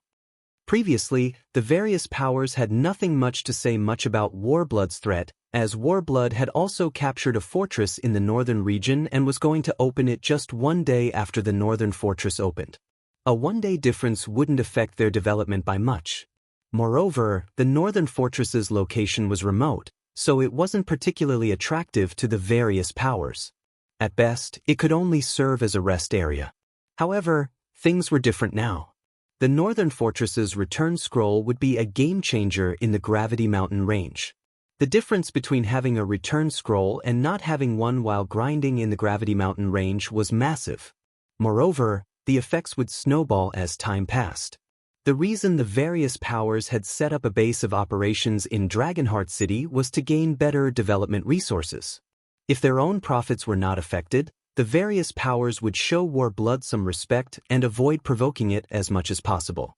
However, it was a whole other story if conceding to Warblood's demands affected their development by a significant margin. Dragonheart City's various powers sent scouts to check out the northern fortress, which crowded the hull of the World Tower's first underground floor. The moment the various powers scouts entered the northern fortress, they were shocked by the fortress's environment. The high mana density and lack of mental pressure here made the northern fortress no different from Dragonheart City. It was entirely possible for players to use the northern fortress as a temporary base. With the northern fortress, they would no longer have to shuttle between the World Tower and Dragonheart City. Most importantly, the northern fortress possessed return scrolls. The price of 10 ancient silver nearly had the visiting players wondering whether they were hallucinating. After the various power scouts reported back about the situation inside the northern fortress, a huge commotion erupted in Dragonheart City. The Gravity Mountain Range's resources were incomparably abundant. Until now, the various powers had yet to explore even 2/3 of the entire map. This was especially true for the ruins of the ancient civilization. These ruins contained a plethora of precious treasures. Only, due to the Gravity Mountain Range's environment, exploring these ruins was still incredibly difficult, even with the help of a small fortress. Meanwhile, although the northern fortress was in a remote area, it perfectly solved the hindrance to staying in the Gravity Mountain Range long-term. This meant that guild members could start exploring the various ancient ruins with much greater efficiency than before and secure even more resources for themselves. Their exploration progress might even surpass that of 13 Thrones, which possessed a small fortress. Notify everyone immediately. We're shifting our guild's base of operations on Dragonheart Island to the northern fortress. But what about Warblood? Screw them. This is an opportunity for our guild. We'll kill anybody that stands in our way. Less than an hour after the various powers based in Dragonheart City verified the rumors regarding the northern fortress, many started sending a large number of experts there lest other powers get ahead of them. After all, the northern fortress was only a medium fortress. Unlike a city, a medium fortress could accommodate only a very limited number of players. The number of hotels in a fortress was especially limited.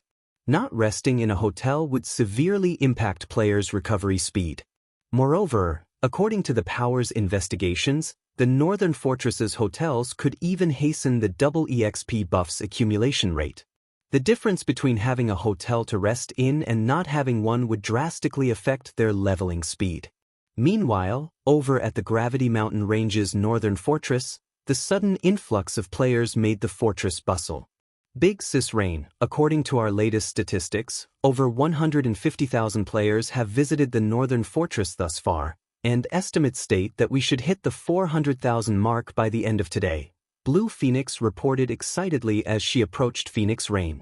Back when 13 Thrones had successfully captured a fortress, despite the huge commotion in Dragonheart City, the fortress had managed to attract only around 200,000 visitors on its first day.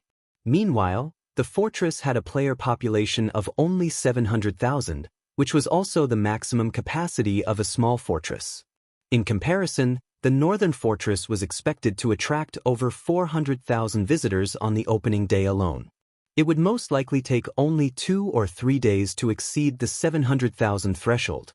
Reaching the maximum capacity of 1,500,000 players was only a matter of time. It should be known that even with just a 700,000 player population, 13 Thrones' small fortress generated tons of wealth and resources every day. Although Blue Phoenix did not know how much the small fortress was earning exactly, according to the investigations of the Dragon Phoenix Pavilion spies, the fortress's daily income was at least 5,000 ancient gold and 600,000 ancient silver. Once the Northern Fortress's player population reached maximum capacity, one could easily imagine how much income it would generate. Moreover, the Northern Fortress had many more sources of revenue than 13 Thrones' small fortress. Even though Phoenix Rain held only 20% of the Northern Fortress's shares, the income she would receive could rival half of a small fortress's total income, at the very least. Even Starlink did not receive half of the income from 13 Thrones' small fortress. At that time, Who would dare question Phoenix Rain's position in the Dragon Phoenix Pavilion? I'm afraid that even Warblood and Starlink did not expect such an outcome. When Phoenix Rain looked at the statistics report in her hand, she could not help but sigh ruefully. Previously, even after successfully capturing the Northern Fortress, she had still felt that Shi Feng had gone overboard with his actions in the Dragon Phoenix Pavilion's residence. Now, however, it would seem that the one to regret their actions would not be Zero Wing, but Warblood instead. The Northern Fortress's future was already clear for all to see. Once a sufficient number of players gathered and the Northern Fortress was in full operation, it would be impossible for Warblood to exhaust and destroy Zero Wing in the Sea of Death. After all, the disparity in the incomes of the two sides would be simply too massive. Aside from Phoenix Rain, Dragonheart City's various superpowers were entertaining such thoughts as well. Although Warblood had captured the Rock Nest Fortress, the difference between that and the Northern Fortress was far too massive. With this, Warblood had backed itself into a corner. After all, Warblood had previously declared that it would ban all those who entered the Northern Fortress from the Rock Nest Fortress. Now, the players that were originally planning on resting at the Rock Nest Fortress would not dare approach the fortress at all. A situation that would definitely reduce the Rock Nest Fortress's income. Read latest chapters at Wuxia World. While the various powers were paying attention to the Northern Fortress, Shi Feng was hustling in the Northern Fortress. Not only did he have to reorganize the Northern Fortress's construction plans due to the explosive increase in player population, but he also had to deal with the partnership offers and shop purchase requests from the various powers. Guild leader, the Feng family's people have visited our main headquarters and stated that they wish to meet you. Gentle Snow, who was currently organizing the information on the Northern Fortress's shops, said, a grim expression on her face. Previously, due to her personal matters, Shi Feng had stepped forward to provoke the Feng family, the #1 family in Fenglin City, which possessed extraordinary influence in the city. The fact that the Feng family was paying Zero Wing a visit now definitely wasn't good news for the guild. The Feng family? Shi Feng nodded. Let's go meet them then. Chapter 2300, Clash with the Feng family. Zero Wing's main headquarters, top floor reception room. 4 people waited in the reception room, and the atmosphere was unusually depressing. Xiao Yu, who acted as the receptionist, wore a particularly ugly expression. Xiao Yu's reaction to the middle-aged man was the cause of the atmosphere in the room. The older gentleman wore gray, martial artist robes and loomed like a mountain. His aura was also quite oppressive. However, his physical presence wasn't the only reason for Xiao Yu's reaction. His identity was the true reason. The middle-aged man was the current head of the Feng family and the chairman of the Qilin Corporation, Feng Jinyuan. The Qilin Corporation might not be on the same level as the Five States Corporation, but it was one of the first-rate corporations in the country. It was also why the Feng family stood at the top among Fenglin City's powerful families. If Feng Jinyuan wished it, he could destroy the Big Dipper group with a word. Why wouldn't Xiao Yu be afraid with such an important individual before him?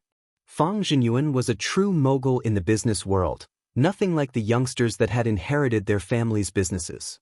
A young man and woman accompanied Feng Jinyuan in the room. The young man was none other than Feng Mingyu, the Feng family's strongest expert of the younger generation. On the other hand, Xiao Yu didn't recognize the young woman with long, wavy hair and wearing a bright red dress.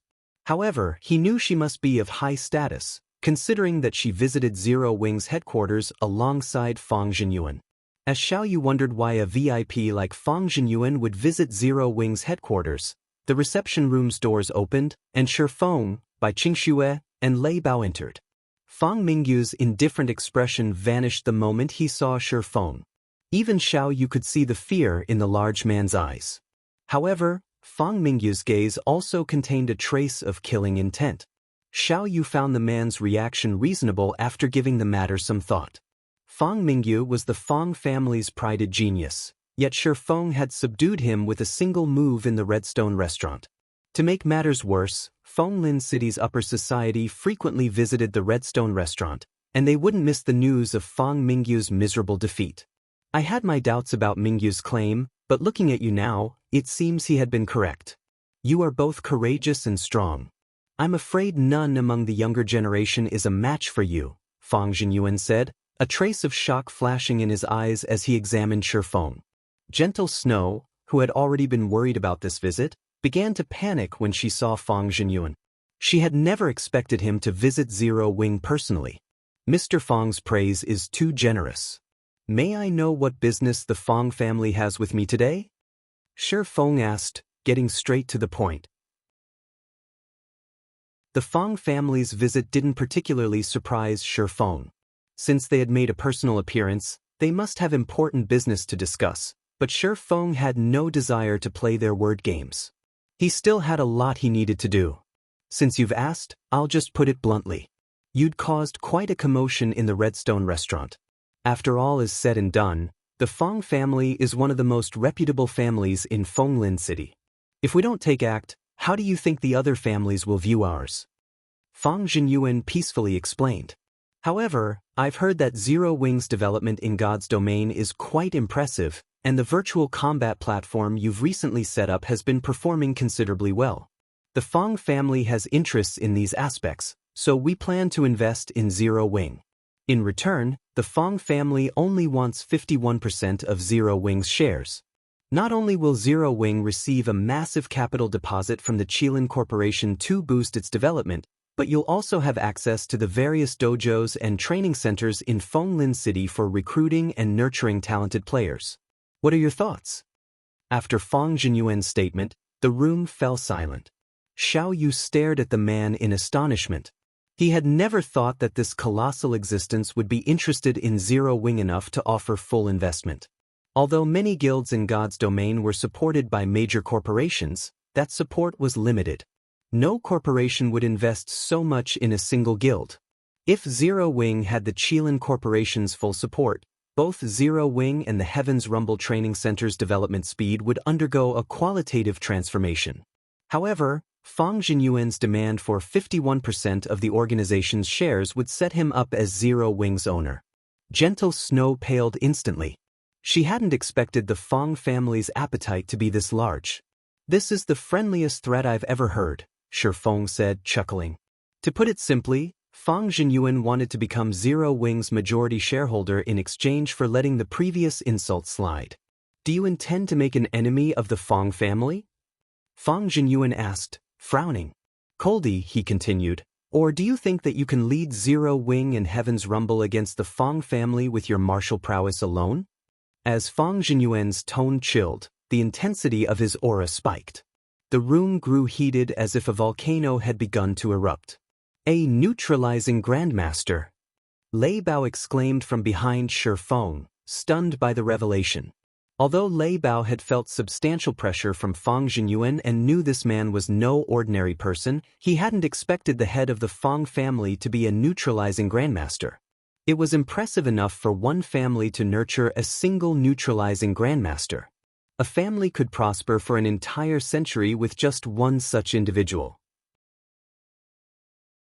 The Fang family only enjoyed its current status today due to Old Man Fang, Fang Jinyuan's father. And yet, Fang Jinyuan exposed the fact that he was also a neutralizing grandmaster, which meant the Fang family had two such individuals. When Xiao Yu heard Lei Bao's statement, he was just as stunned. With two neutralizing grandmasters, it had enough influence to force the various families, dojos, and training centers in Fenglin City to obey its every command, regardless of the rest of the Fang family's martial prowess. Fang Mingyu, who reclined on a sofa, sneered at Shifeng. Everyone had assumed the Fang family's rise was due to his grandfather. They also believed that once his grandfather reached his 101st birthday, the family would crumble. Read latest chapters at Wuxia World. However, the public didn't realize that the Fang family's foundations had grown since his grandfather had led the family. If they hadn't, his grandfather would never have passed control of the family to his father, Fang Jinyuan. Fang Mingyu acknowledged that he was no match for Shifeng, but the tricks Shifeng had played against him wouldn't work with his father. When he faced his father, Fang Mingyu didn't even have the heart to resist. He had no hope of contending with his father's inhuman fitness in a direct confrontation. How can I know if I don't try? Shi Feng nonchalantly replied. Good. Let me see if you're as strong as you claim. Fang Jinyuan's fist then shot toward Shi Feng with exceptional speed and grace. Chapter 2301. Rivaling a Grandmaster so fast. Lei Bao's expression turned sour as he watched Fang Jinyuan move. He hadn't expected the man to attack without hesitation. Fang Jinyuan had none of the magnanimity of a martial arts grandmaster. Fang Jinyuan's punch was so fast that the human body had practically no time to react. Come! However, Shi Feng had reacted as Fang Jinyuan's fist had begun to move. Neutralizing Grandmaster's mental processing speed was far faster than in ordinary humans. Their sensitivity to danger was easily 10 times sharper than an ordinary person's as well. They could sense an incoming attack before the enemy even moved, which was why neutralizing Grandmasters were so frightening. Since this was his first time fighting a neutralizing Grandmaster in the real world, Shi Feng decided to greet the hit with a punch of his own, rather than dodge. Like Fang Jinyuan's punch, Shi Feng lacked any flowery movements. It was standard, textbook punch. Suicidal bastard. Fang Mingyu could not help but grin as he watched. Fang Mingyu had recognized that Shi Feng was weaker than he was during their clash in the Redstone restaurant, not to mention his father. His father might be old, but thanks to modem technology like the life potion, he maintained his peak condition even at his age. In fact, Fang Jinyuan's body wouldn't even begin to deteriorate for another 2 decades. The fact that Shi Feng chose to face the hit head-on was suicidal. Boom! As the two fists collided, the air between them compressed and shattered, the shockwave cracking the marble ground beneath them. The room shook slightly, and even Bai Qingxue stumbled backward. After the clash, Shi Feng and Fang Jinyuan took a step back, the ground under their feet slightly sunken. How is this possible?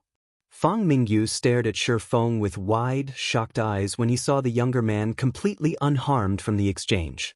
10 days ago, Shi Feng had been weaker than he was, yet now, Shi Feng had taken his father's punch without suffering any damage. He stopped it? The outcome greatly shocked Lei Bao as well. He knew that Shi Feng was a neutralizing grandmaster, but Fang Jinyuan had walked this path for decades now. Regardless of when he had become a neutralizing grandmaster, his fitness was inhuman. Shi Feng should have no hope of matching the older man in this regard. Moreover, Fang Jinyuan's punch had been out of this world.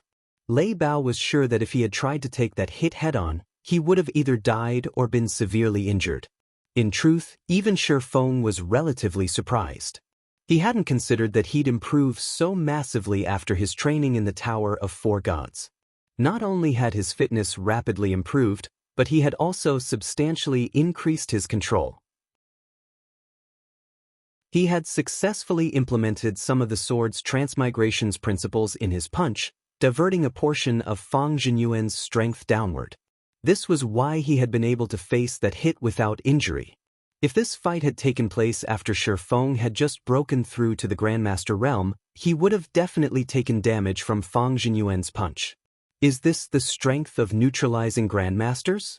Bai Qingxue thought as she gazed down at the shattered floor and felt the stifling auras radiating off of Shi Feng and Fang Jinyuan.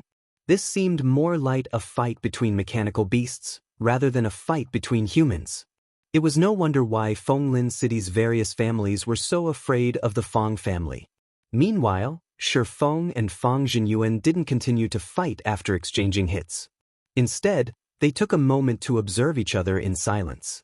Excellent. To reach such a standard at such an age, it's no wonder why you're so confident, Fang Jinyuan said as he calmly watched Shi Feng. Smiling, he continued, however, how long do you think you can protect Zero Wing by yourself? You know that more than one organization is targeting Zero Wing. Partnering with the Fang family is your best option. Zero Wing can only contend with these organizations with the Fang family's resources and strength. If you refuse, only death will await you. You don't need to concern yourself with such matters, Mr. Fang, Shi Feng said. Zero Wing will take care of its own.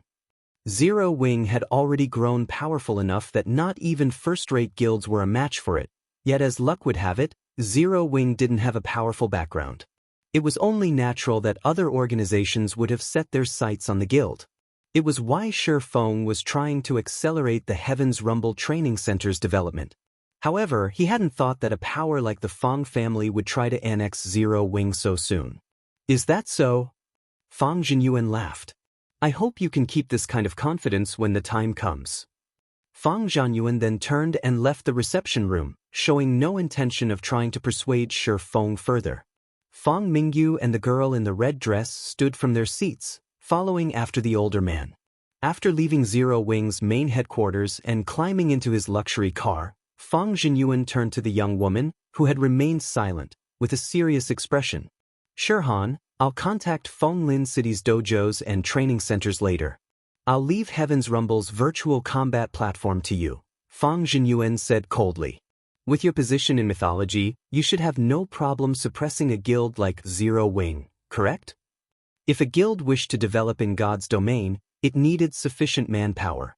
Heaven's Rumble had attracted quite a few talented fighters with the virtual platform it had set up, and as long as they dealt with the platform, Zero Wing's development in the game would stagnate. Once they had suppressed Zero Wing from every angle, it would only be a matter of time before Shi Feng submitted to the Feng family. Of course, mythology is one of the top 5 super guilds of God's domain. However, mythology is based on the Western continent, and there's no connection between the East and West continents yet. It's not possible to connect to Easter players' data via the virtual combat platform yet. I'll need some time before I can lead a team to the Eastern continent, the red-dressed girl named Feng Shirhan said, smiling. Once we cross over, we'll trample over Zero Wing's experts. Guilds on the 2 continents have different areas of focus, and the difference between combat standards is massive. Alright, I'll leave the situation to you.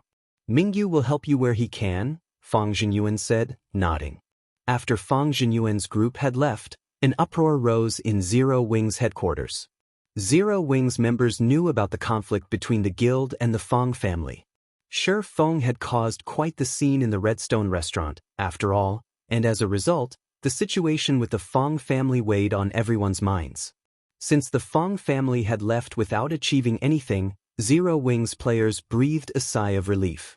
Hallmaster, now that the Feng family has revealed that it has 2 neutralizing grandmasters, Fenglin City's dojos and training centers will side with the family. Some of the dojos and training centers we've signed partnership agreements with will likely pull out of the deals. I'm afraid that it won't be possible to recruit a large number of talented combatants quickly, Xiaoyu said.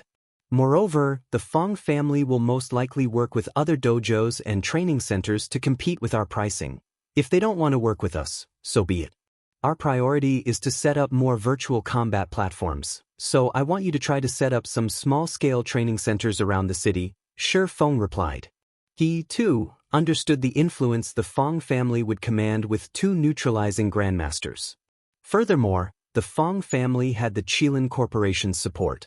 Zero Wing was utterly outmatched when it came to strength and financial resources. However, the virtual combat platform would become the mainstream platform for combat in the future. As long as the Heaven's Rumble Training Center developed its virtual combat platforms, it had some chance of competing with the Feng family. Developing the platforms won't be a problem, but with our current finances, setting up the training centers will be, Xiaoyu said helplessly. Read latest chapters at Wuxia World. Although Zero Wing had recently earned quite a few credits through Stone Forest Town, setting up a large enough virtual combat platform would cost a lot of money. The setup for a platform in the training center was already a huge burden on Zero Wing's finances. Trying to set up more was simply unrealistic. Relax. Zero Wing is quite rich right now, Shi Feng said, smiling. I'll start searching for suitable locations then, Xiaoyu said, his eyes glowing with excitement upon hearing Shi Feng's response. If they had sufficient capital, Heaven's Rumble wouldn't have to worry about its development even without Fenglin City's various dojos and training centers. After discussing the training center's future with Xiaoyu, Shi Feng returned to God's domain. Other guilds might struggle to earn money in God's domain at this stage of the game, but that wasn't an issue for Zero Wing, especially after capturing the Northern Fortress. After all, the Gravity Mountain Range was becoming a hub for various wealthy powers. Chapter 2302, Renting Shops. Gravity Mountain Range, Northern Fortress. As soon as Shifeng came online, he was greeted by the sight of a very busy street. As he walked through the city streets, he saw large groups of guild players running toward the fortress's hotels, reserving all of the rooms and turning them into temporary residences for their guilds. At this point, the Northern Fortress was just as prosperous as an ordinary city. Shifeng could already tell that the Northern Fortress would become the center of attention in the Gravity Mountain Range. Meanwhile, independent players crowded outside of Zero Wing's residence, eager to apply to join the guild. They all wanted to take advantage of the benefits the guild's residence offered, and because of this, Blackie and the others were swamped with work. "Guild leader, you're back?" When Aqua Rose, who was busy organizing documents in the guild leader's office, noticed Shifeng enter the room, she worriedly asked, "How did the matter with the Fong family go?" Although she wasn't in Fonglin City, she was aware of the Fong family's position there. Zero Wing had just established itself in Fonglin City, and if the Fong family decided to target the guild, it would affect Zero Wing's in-game development and in the real world, especially now that the various guilds understood the importance of dojos and training centers. Many large guilds in God's domain had already partnered with dojos and training centers by this point, with some guilds even opening their own. With a dojo or training center, not only could they nurture their own talented individuals, but they could also recruit new players to bolster their strength. With the country's various training centers and dojos allying themselves with God's domain's large guilds, Zero Wing would have a difficult time establishing itself in new cities. Hence, Zero Wing would have to rely on the Heaven's Rumble Training Center in Fonglin City to pump new blood into the guild. Everything's fine. Negotiations to purchase Zero Wing simply broke down, Shifeng said, waving his hand. "Isn't that really bad?" Shifeng's nonchalant attitude exasperated Aqua Rose. "The Fong family owns the Qilin Corporation and is based in Fonglin City. The Fong family won't have any trouble targeting us. All it would need to do is contact Fonglin City's dojos and training centers and instruct them to compete with our prices. If that happens, nobody will visit the Heaven's Rumble Training Center." The Heaven's Rumble Training Center was Zero Wing's main source of new, talented players right now. If nobody visited the training center, Zero Wing wouldn't have anyone new to recruit. Moreover, the Fong family could easily afford to poach Heaven's Rumble's new members by offering them a high payout. Not only would the Fong family cut off Zero Wing's supply of new blood, but the Heaven's Rumble would become a burden on Zero Wing's finances as well. Keeping the training center open every day cost a huge sum of money. "Relax. Zero Wing isn't the same guild it used to be. The Fong family overestimates itself if it thinks it can annex us," Shifeng said, chuckling. "How is the construction for the fortress's shops coming along?" "They're done, but if we only rent the shops, we won't be able to earn much. As a medium fortress, the Northern Fortress can only accommodate so many players at once," Aqua Rose reported. "Very few powers visiting the fortress have expressed any interest in the shops. Most people are asking to rent the hotels long-term, instead." The various major powers were typically quite interested in obtaining shops, but only if there was enough traffic. It would likely be quite difficult to rent the fortress's shops for a high price with the Northern Fortress's maximum player population. Furthermore, the number of shops in the fortress couldn't compare to those in a guild city. Based on God's domain settings, fortresses could only house a limited number of shops. A small fortress only had room for 100 shops, while a medium fortress could contain 240 shops. In comparison, a basic city could easily hold more than 1,000 shops. "As long as they're done, I'm satisfied," Shifeng said, chuckling. "See to the necessary preparations and announce that the Northern Fortress will begin to lease its shops. The bid for each shop will start at 5 million credits per month, and will only lease 200 shops in total. First come, first served." "Guild leaders?" Aqua Rose stared at Shifeng as if he had gone mad. If they couldn't even lease Zero Wing City's shops for 5 million credit per month, how were they supposed to rent those in the Northern Fortress? which had less than 500,000 players right now. And Shifeng's high price was only the starting bid. Just get it done.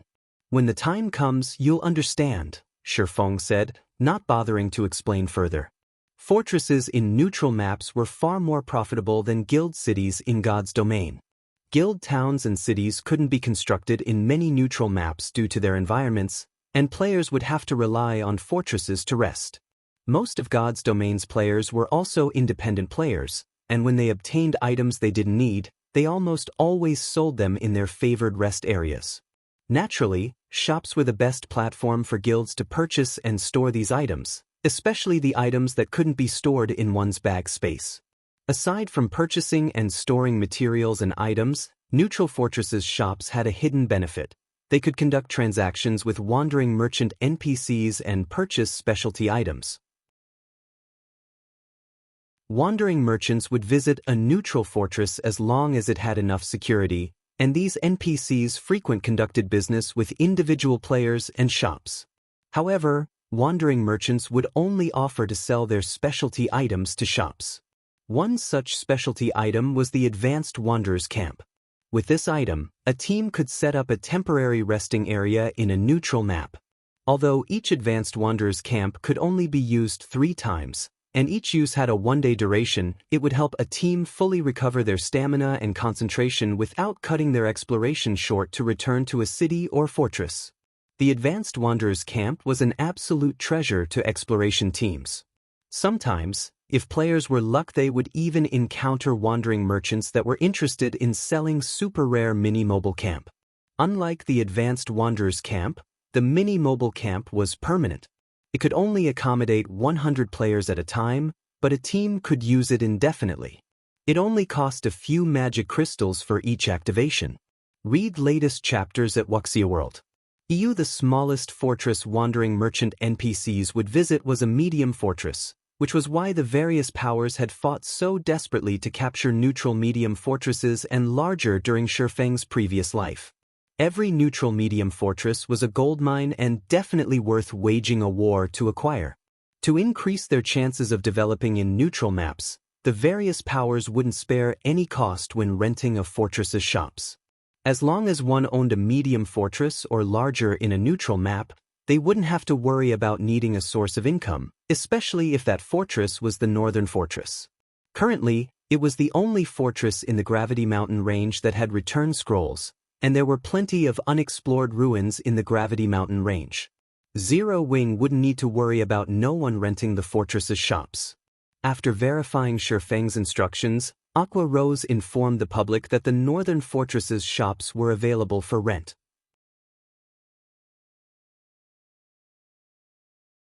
Chapter 2303, Beginning of Turmoil. When news of the Northern Fortress's shops availability went public, the various major powers that had already shifted their bases to the fortress heard about it immediately. No power would turn down the opportunity to own a fortress's shop, especially one in the Northern Fortress. At this point, the Northern Fortress was almost guaranteed to become the heart of the Gravity Mountain range. The various superpowers might capture the map's other fortresses, even one of the 2 remaining medium fortresses, but they weren't likely to secure a fortress as popular as the Northern Fortress. The Northern Fortress had already begun to build its advantages, while none of the others had been captured yet. However, before Dragonheart Island's various powers could focus on the Northern Fortress's shops, a system announcement reached every player in the game. System announcement.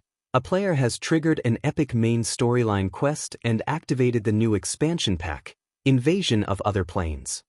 Planar passages connecting to other worlds will begin to open in 3 hours. Every player on the God's Domain continent was stunned, not to mention the players on Dragonheart Island. After a dazed moment, they were all ecstatic. Everyone knew that other worlds were resource treasure troves, but it wasn't easy to enter an otherworld. It was wonderful news that passages to multiple other worlds were about to open. Guild leader, this is wonderful. With these planar passages, we won't have to worry about securing level 100 weapons and equipment anymore. Aqua Rose exclaimed. Zero Wing had a better understanding of otherworlds' available resources than other powers. Take the Ice Crystal World, for example. The Ice Crystal world possessed various unique materials and superior forging techniques. The guild had earned a fortune by exploiting these advantages. Unfortunately, when the teleportation gate to the Ice Crystal world had opened in Lake Heart City, Zero Wing's income from the other world had significantly decreased.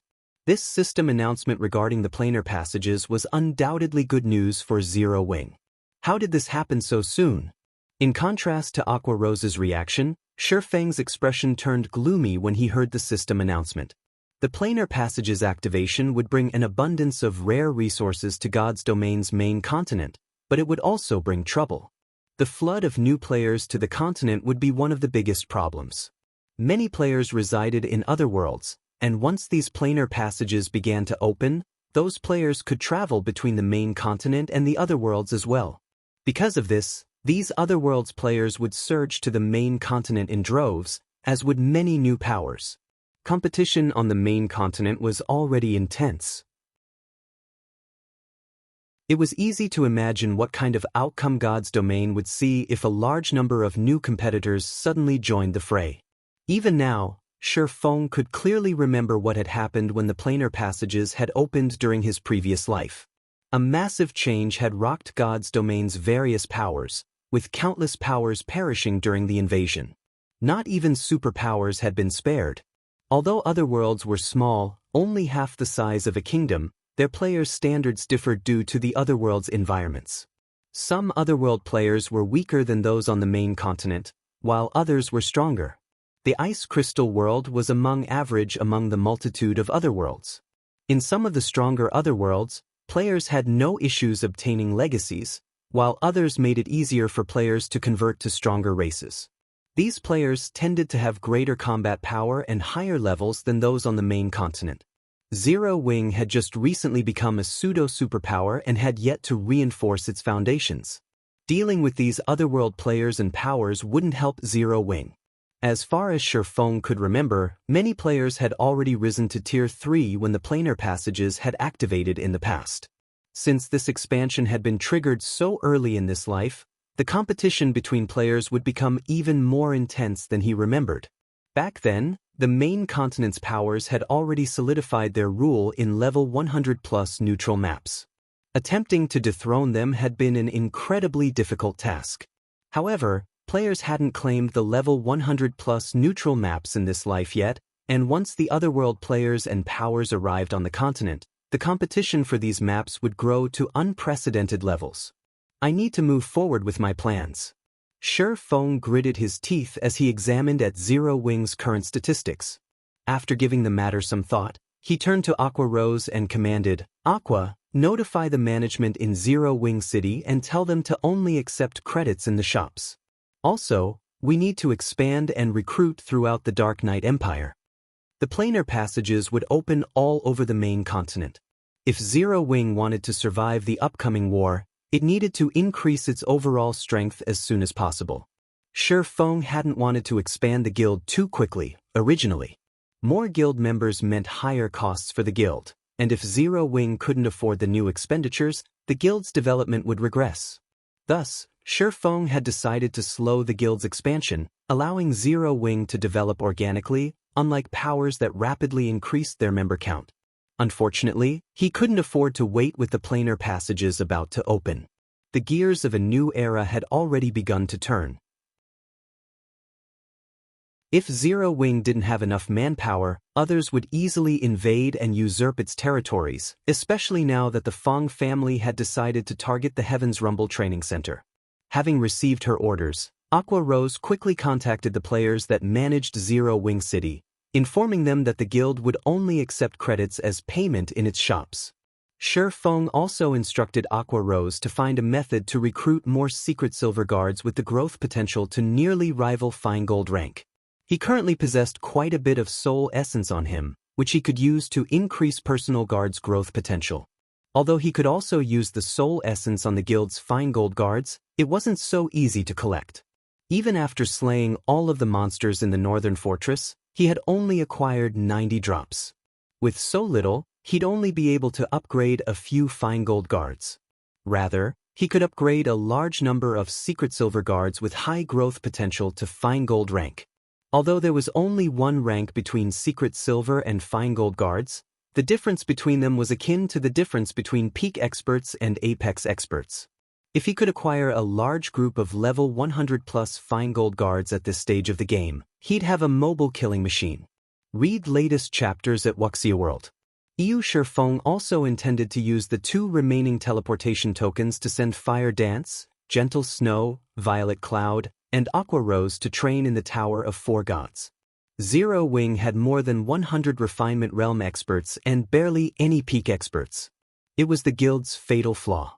As players started to reach level 100, and the system removed their restrictions, the difference between experts' combat standards would grow as well. It would become a lot more challenging to make up for that difference by relying on basic attributes. It was absolutely crucial that Zero Wing nurture more Peak experts as quickly as possible. Once Shifeng had handled these affairs, the sound of another system notification reached his ears. System announcement: planar passages have opened. Players can now visit their local planar passage to travel between worlds.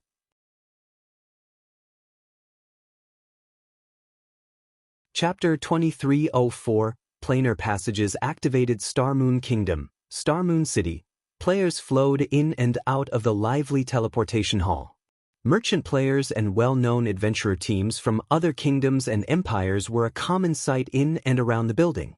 Although Starmoon City wasn't as prosperous as White River City, as Starmoon Kingdom's transit hub and the closest city to the Ore Empire in the kingdom, many players frequented the city.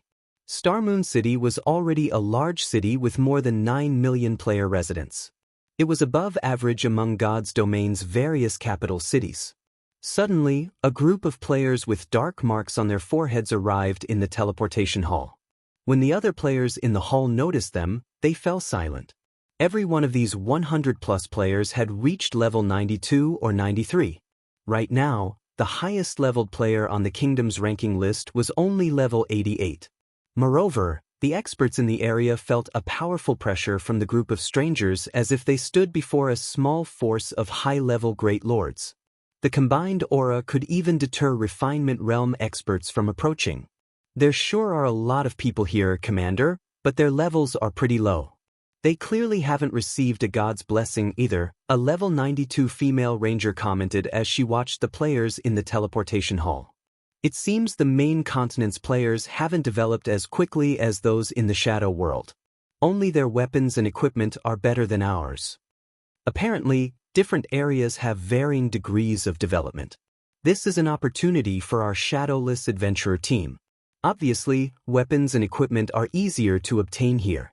We were lucky to find the planar passage in our world so quickly. We should take time to secure a foothold here first, the bald, level 93 youth in black said as he led the group. Starmoon Kingdom is the perfect place for Shadowless to establish on the main continent. I want you to investigate the powers in this kingdom. If they're not willing to submit, we'll get rid of them. The 100-plus players promptly split up, and every other player who had overheard the bald youth's order began to panic. Meanwhile, otherworld players began to arrive in the main continent's various kingdoms and empires, intensifying the chaos on the main continent. While otherworld players began to flood the main continent, something surprising occurred in the Gravity Mountain Range's northern fortress. Shifeng had estimated that it would take some time to lease out the fortress's shops. It would be a while before players discovered the benefits of a medium fortress's shops, after all. However, in less than a day, Dragonheart Island's various powers had claimed over 100 shops for themselves.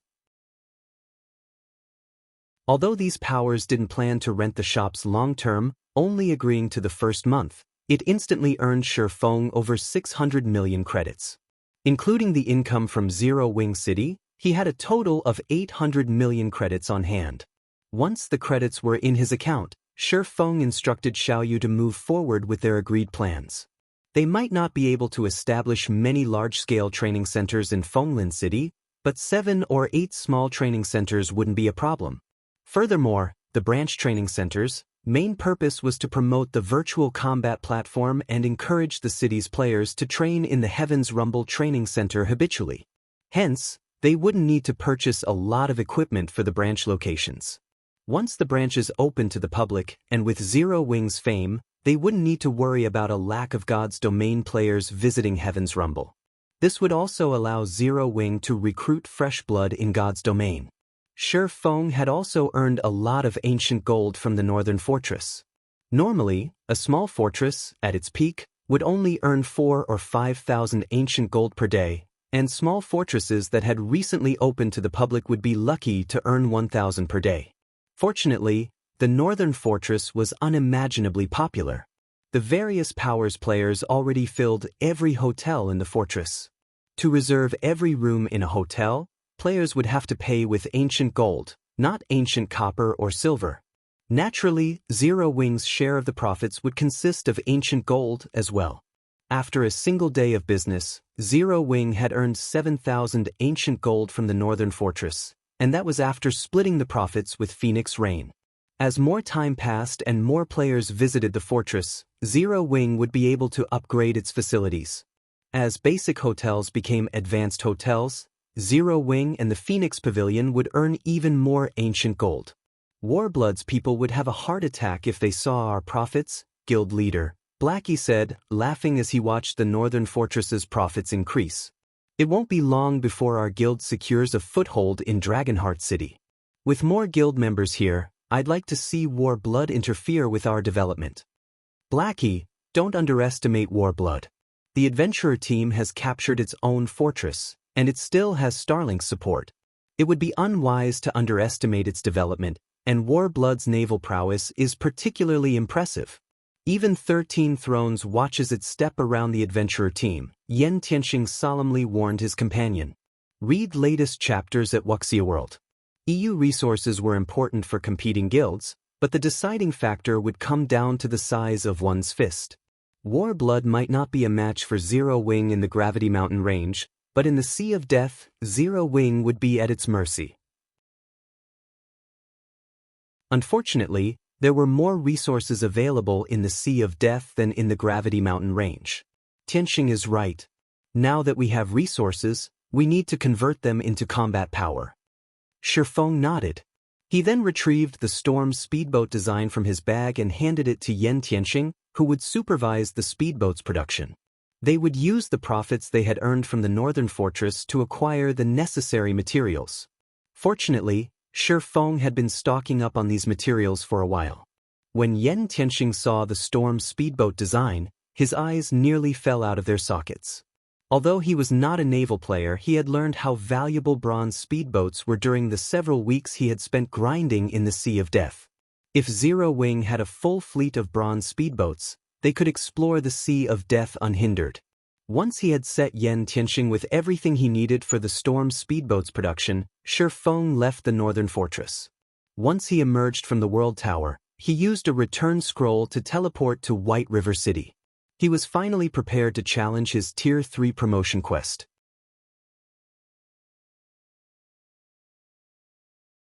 Chapter 2305, Tier 3 Promotion Quest Starmoon Kingdom, White River City's Library. Following a level 180, Tier 3 Templar Knight, Shi Feng arrived before the Starmoon Hall on the library's top floor.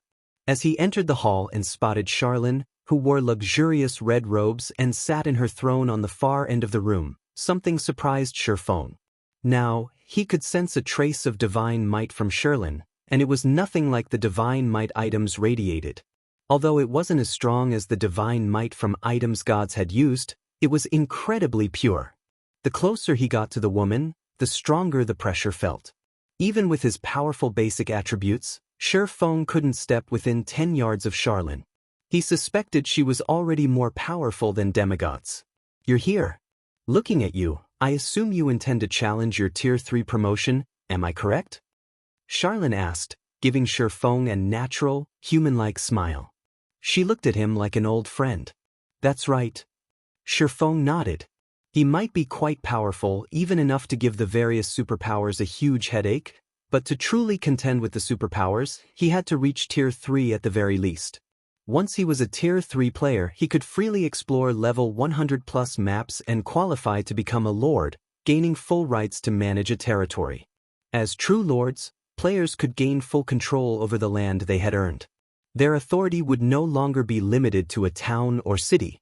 Not only would they have the authority to slay anyone they wished within their territory, but they could also hire NPC soldiers to protect the area and remove intruders. This would make it a lot easier to harvest resources within one's territory. Zero Wing had the strength to protect its assets, but it couldn't contend with the various superpowers in the fields. Even an ordinary superpower had countless experts under its command, and Zero Wing would need more time before it could rival these superpowers in that regard. There were only so many level 100+ neutral maps in God's domain, and once players reached level 100, the various superpowers would begin to take their territories seriously. They would no longer be as peaceful. Shifeng's only option was to become a lord.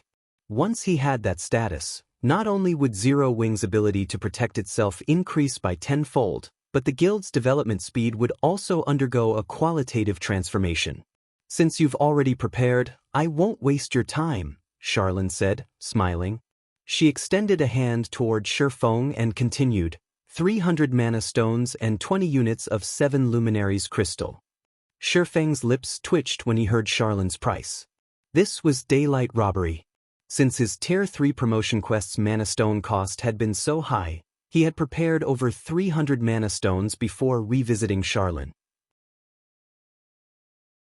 Fortunately, he had also prepared 30 units of 7 luminaries crystals just in case. And of course, Charlene casually demanded 90% of the mana stones and 7 luminaries crystals he had on hand. "Here." Shifeng growled, gritting his teeth. In the end, he had no choice but to hand the items over. Tier 3 was a huge turning point for players, and he was a Blade Saint. His wouldn't be an ordinary promotion quest. He couldn't exactly avoid challenging the quest due to the cost. Not bad. This should just be enough to support the magic array's activation, Charlene said, smiling as she received the mana stones and 7 luminaries crystals. "However, I must warn you that you'll be heading to a special location. The dangers you will encounter there are beyond your imagination. Even a true Tier 3 being would struggle to survive. How much you accomplish will be entirely up to you." Charlene began to chant an incantation, and a 3-fold magic array appeared in the center of the hall. Gradually, a set of pitch-black doors began to appear, and Shifeng's knees nearly buckled under the door's horrific pressure. "I'm not going to a level 100 neutral map to find my lost legacy?" Shifeng frowned as he watched the spatial tear form between the black doors. The Tier 3 promotion quest wouldn't be like the previous promotion quests.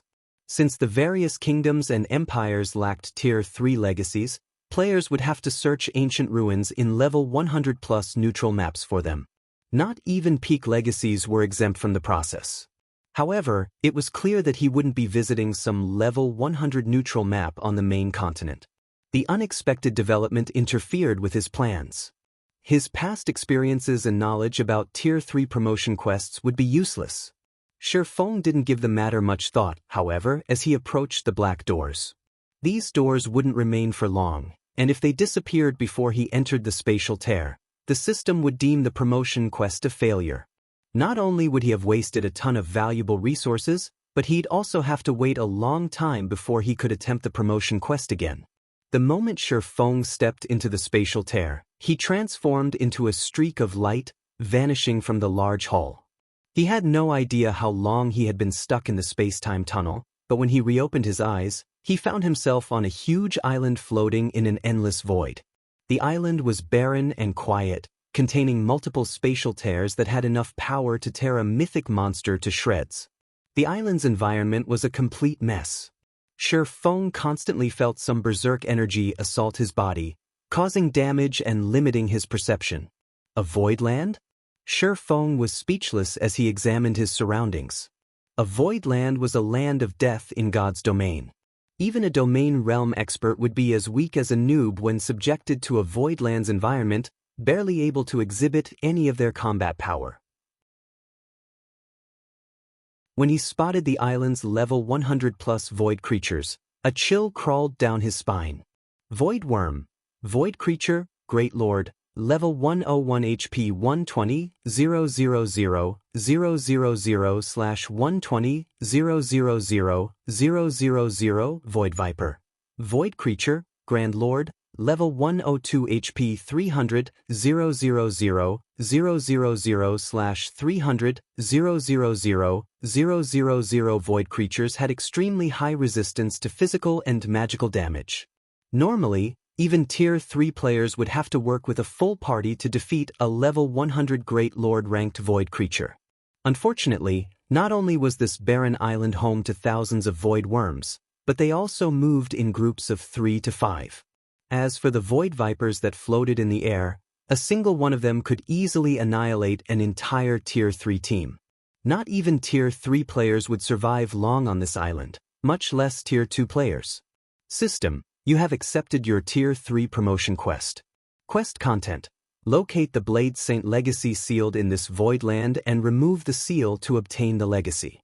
Sure enough, the promotion quest for one of the 10 Saint legacies is vicious. The corners of Shurfang's lips twitched as he read the system notification. Read latest chapters at Wuxia World. He'd be at his limit fighting a single void worm. He'd have no choice but to flee if he encountered 2 at the same time, yet these void worms roamed in such large groups. Just exploring the island would be a problem, not to mention finding the Blade Saint legacy. Fortunately, he was allowed to use items in this void land, and as such he immediately pulled the Bible of Darkness from his bag and summoned a Tier 3 demon. He summoned Anna and Kite as well. He then relied on the Tier 3 demon as his mount, while Anna and Kite offered support from the sides.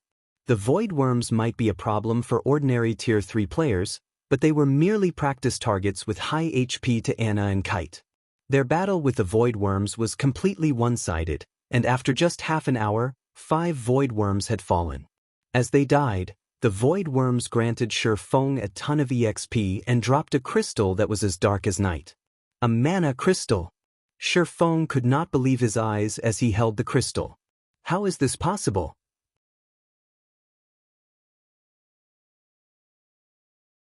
Chapter 2306, Tier 3 Evolution Mana Crystal. To most players, this item was only a relatively rare material or decent energy source, but to Shurfang, a mana crystal was just as valuable as 7 luminaries crystals.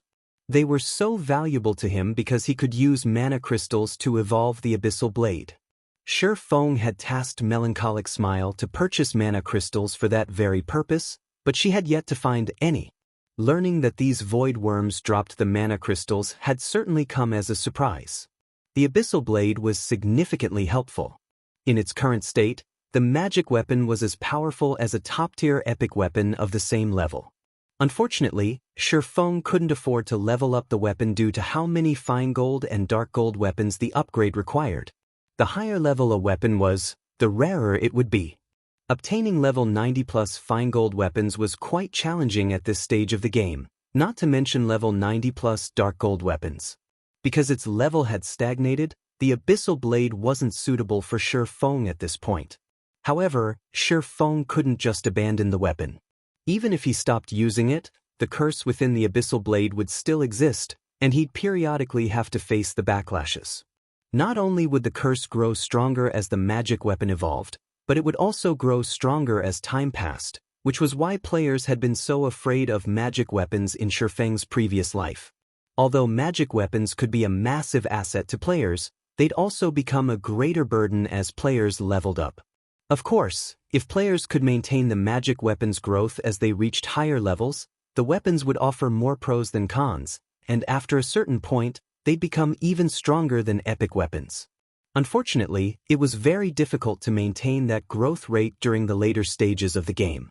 Otherwise, fewer players would have fallen to their magic weapons' backlash in the past. Shurfang stored the mana crystal in his bag and continued to hunt void worms while steadily approaching the center of the island.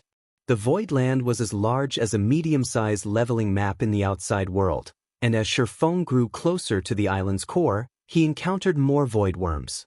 The monster's respawn rate increased as he traveled as well. Even with Anna and Kite's help, Shurfang prioritized caution. While the 2 personal guards could withstand the Great Lord's attacks, he couldn't.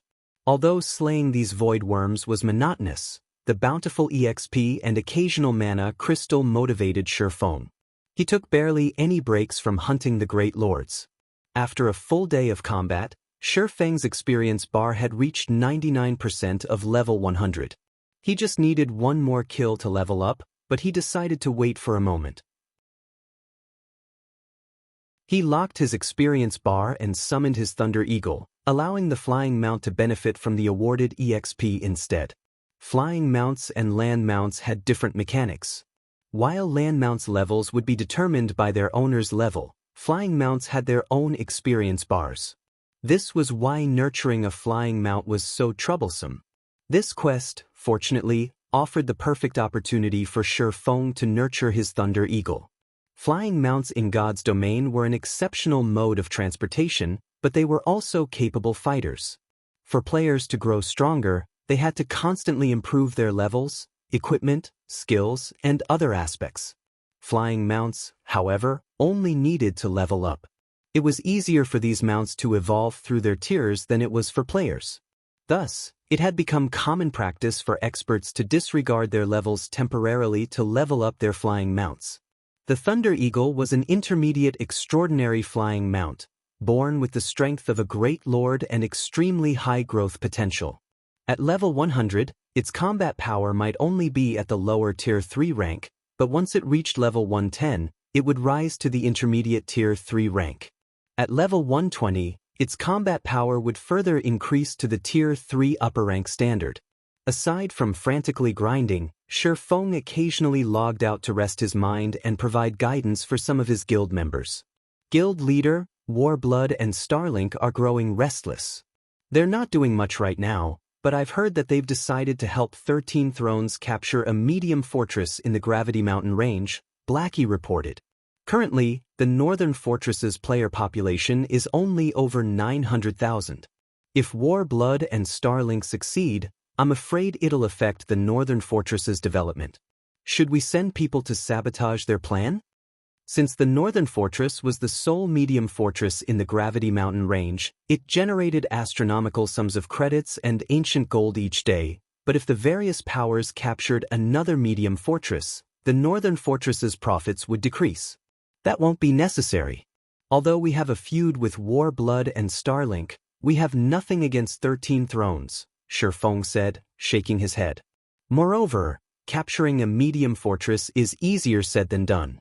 Just focus on managing our own fortress. I'm still busy with my Tier 3 promotion quest and won't be back anytime soon. For now, try to buy as many plots of land near the World Tower as possible with the ancient gold we've earned. If he hadn't summoned the Tier 4 hero, Zero Wing wouldn't have been able to capture the Northern Fortress, even with the Phoenix Pavilion's help. Moreover, securing the lands around the World Tower was far more important than worrying about a fortress in another corner of the Gravity Mountain range. All right. I'll make the purchases as soon as we have the money, Blackie responded. Although he was a little disappointed that he couldn't cause some trouble for Starlink and Warblood, his anticipation began to build with the thought of the lands near the World Tower. Shifeng had explained these plots' function, and if Zero Wing could claim every one of the lands available, Dragonheart City's various powers would live in fear of their guild. After training the guild's members, Shifeng quickly returned to God's domain and continued to venture deeper into the barren island. With the Thunder Eagle as a part of his party, the party's overall DPS had considerably increased, and as a result, Shifeng was able to advance much faster than before. After 3 days of grinding, Shifeng had moved into the island's inner region. The 3-day grind also allowed the Thunder Eagle to climb to level 103. Shifeng knew that flying mounts didn't need as much EXP as players to level up, but he couldn't help his surprise at the Thunder Eagle's leveling speed. Shifeng had also obtained 73 mana crystals from the slain void worms. His harvest here was more than enough to cover the mana stone cost of entering the Voidland. When he reached the inner region, he found a translucent barrier enveloping the area. The inner region looked like a completely different world compared to the outer region. The island's outer area had been a barren wasteland, while a lush forest occupied the inner region. Within this lush forest, Shifeng spotted graves of varying sizes. The smallest were simply dirt mounds, while the larger graves looked like majestic palaces. He also spotted a large number of undead wandering through this graveyard. Forgotten Spirit. Undead creature, Lord, level 101 HP 40, 000, 000/40, 000, 000. These forgotten spirits weren't much of a threat. Shifeng could easily take them out in a one-on-one fight. Unfortunately, these undead moved in groups of several dozen. Not even Shifeng was confident of surviving a battle against so many Lord-ranked monsters. Each grave was also guarded by heroic spirits of varying strengths. Heroic spirits were the remnants of departed NPC heroes. They might not be as powerful as they had been in life, but the Tier 3 heroic spirits could easily slaughter Tier 3 players, not to mention a lowly Tier 2 player like Shifeng. Even Tier 3 players have little hope of surviving in this place. Shifeng could not help but frown at the undead wandering within the magic barrier. He'd have no choice but to flee from a one-on-one battle with a level 100, Tier 3 heroic spirit. Fortunately, he had personal guards like Anna and Kite to support him. Otherwise, finding the Blade Saint legacy would be utterly impossible. The instant Shifeng stepped through the translucent barrier, however, Kite, Anna, the Tier 3 demons, and his Thunder Eagle vanished. A silencing barrier? Shifeng stared at the barrier, stunned. God's domain had many types of magic barriers, and although barriers that nullified summoning-type magic arrays were rare, they could be found in certain ancient ruins. Finding such a magic barrier here was a nightmare. An ordinary level 100, Tier 2 expert wouldn't even be a match for the Lord-ranked Forgotten Spirits in a one-on-one fight. Even a Domain Realm expert would have to flee for their lives when encountering several dozen Forgotten Spirits. As for the level 100, Tier 3 heroic spirits, Domain Realm experts wouldn't even last more than 3 seconds. It's no wonder why so few people with peak legacies manage to complete their Tier 3 promotion quest. Shifeng sighed ruefully as he observed the undead around him. With how the Forgotten Spirits were positioned, Shifeng couldn't find any loopholes to exploit. Defeating these undead would be impossible with the strength of a level 100, Tier 2 player. He would need an entire 100-man team of level 100, Tier 2 experts to accomplish the feat, right? If one's not enough, I just need to face them in a group. Struck with inspiration, Shifeng stepped through the barrier and summoned Kite and Anna again. He returned to grinding void worms, planning to collect the 100 mana crystals he needed to evolve the Abyssal Blade. Read latest chapters at Wuxia World. EU of the weapons at hand, the Abyssal Blade allowed him to execute the highest number of attacks simultaneously. With 9 Dragon Slash, he could summon 16 Abyssal Blade Phantoms, which not even the Twilight Blade could do. If he could upgrade the Abyssal Blade to Tier 3, 9 Dragon Slash would undergo a qualitative transformation, allowing him to summon even more phantoms. It might just be enough to help him defeat so many monsters. With this plan in mind, Shifeng spent another day or so slaying void worms, eventually gathering the 100 mana crystals. The instant Shifeng picked up the 100th mana crystal, the sound of a system notification reached his ears. System, 100 mana crystals detected. Conditions to evolve the Abyssal Blade met. Do you wish to evolve the Abyssal Blade? Retrieving the long-forgotten magic weapon from his bag, Shifeng took a deep breath and declared, "Evolve."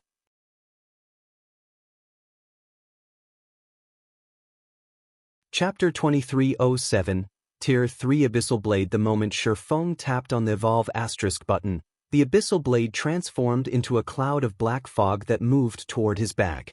The black fog began to devour every mana crystal in his bag like a ravenous wolf. The mana within the mana crystals was only slightly less pure than within 7 Luminaries crystals, and a single mana crystal contained enough mana to obliterate a small town from the face of the continent. When the Abyssal Blade devoured all 100 mana crystals, space around Shifeng trembled violently with the transfer of such a frightening amount of energy. At the same time, a dragon's roar echoed across the island. It felt as if space were about to explode, making room for a dragon's arrival. Is this a backlash? Shifeng's expression darkened. With every evolution, there was a chance that the magic weapon would release a backlash, and each backlash would be stronger than the last. If the weapon's owner couldn't cope with a single backlash, it would cripple their account. Initially, Shi Feng had been confident of contending with a potential second backlash, but based on the mana fluctuations he sensed, he doubted that he had more than a 50% chance of surviving. Fortunately, the mana only fluctuated for a few moments. After 3 seconds, the island returned to normal, and a pitch-black sword, decorated with engraved, draconic patterns, appeared some distance away. Despite standing 5 yards away from the abyssal blade, Shi Feng could feel the magic weapon's intense dragon might weighing him down. His heels even sunk into the ground. Abyssal blade, one-handed sword, magic weapon, attack power plus 4055, all attributes plus 320, attack speed plus 33, ignore levels plus 25, attacks have 70% chance to cause 250% damage. 40% chance to cause 300% damage. Every attack increases damage by 2% to a maximum of 30%. If wielder belongs to a swordsman-related class, all skill levels plus 6. Increase free ability points received for every increase in level by 2 points. Equipment level 80. Can be upgraded, devour 40 level 85 dark gold weapons to upgrade to level 85. Equipment tier 3.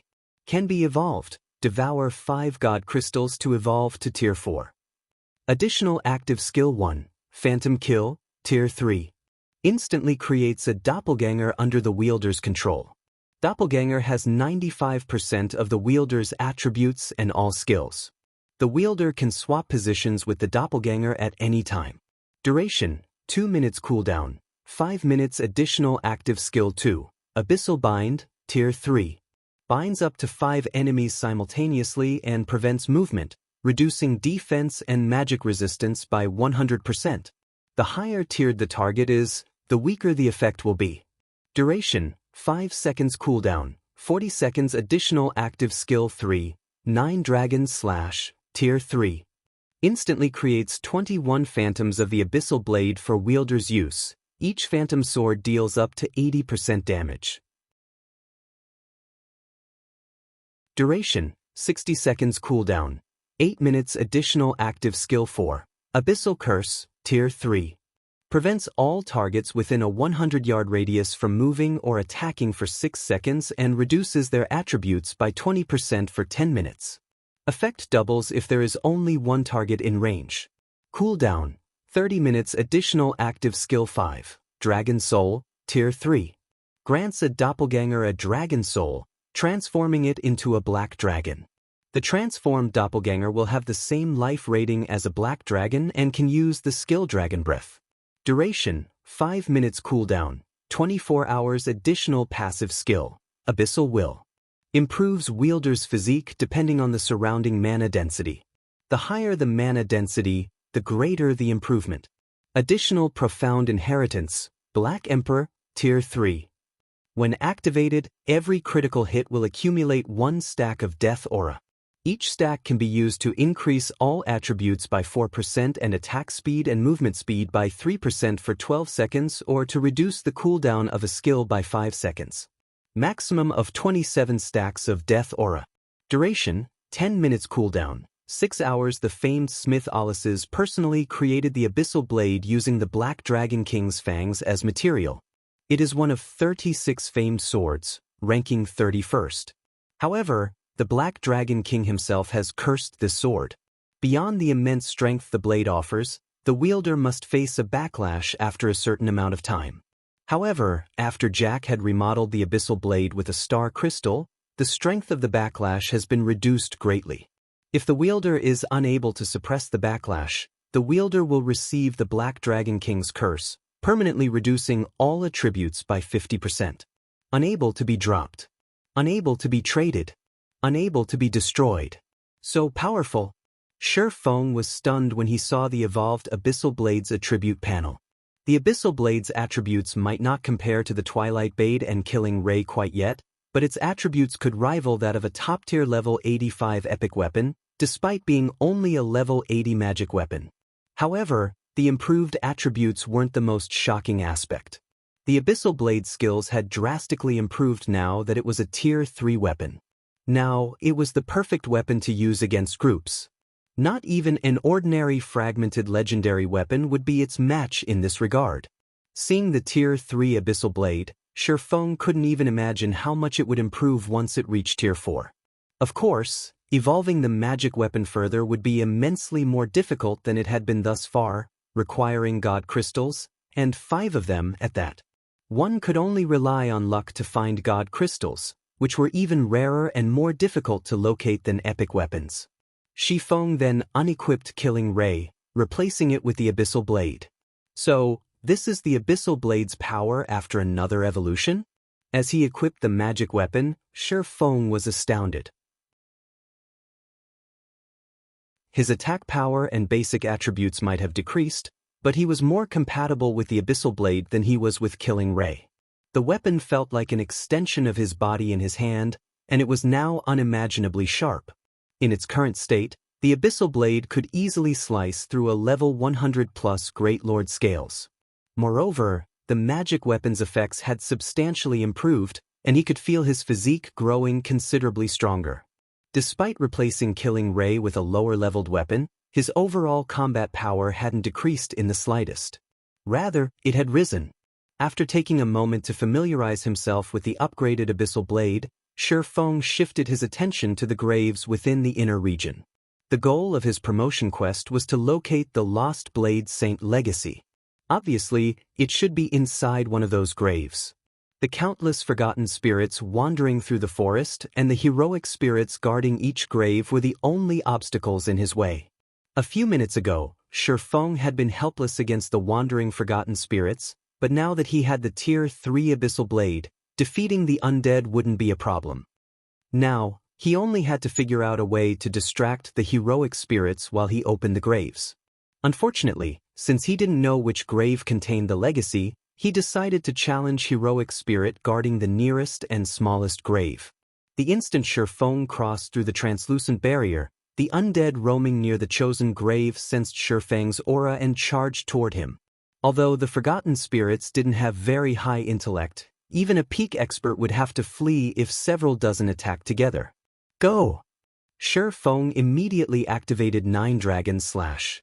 Like a group of experts, the 21 Abyssal Blade Phantoms flew forth to open a path for Shifeng. Although each phantom only possessed 90% of Shifeng's strength, the attribute was just as high as an actual level 100, Tier 3 players. As a result, the Abyssal Blade Phantoms effortlessly suppressed the approaching forgotten spirits.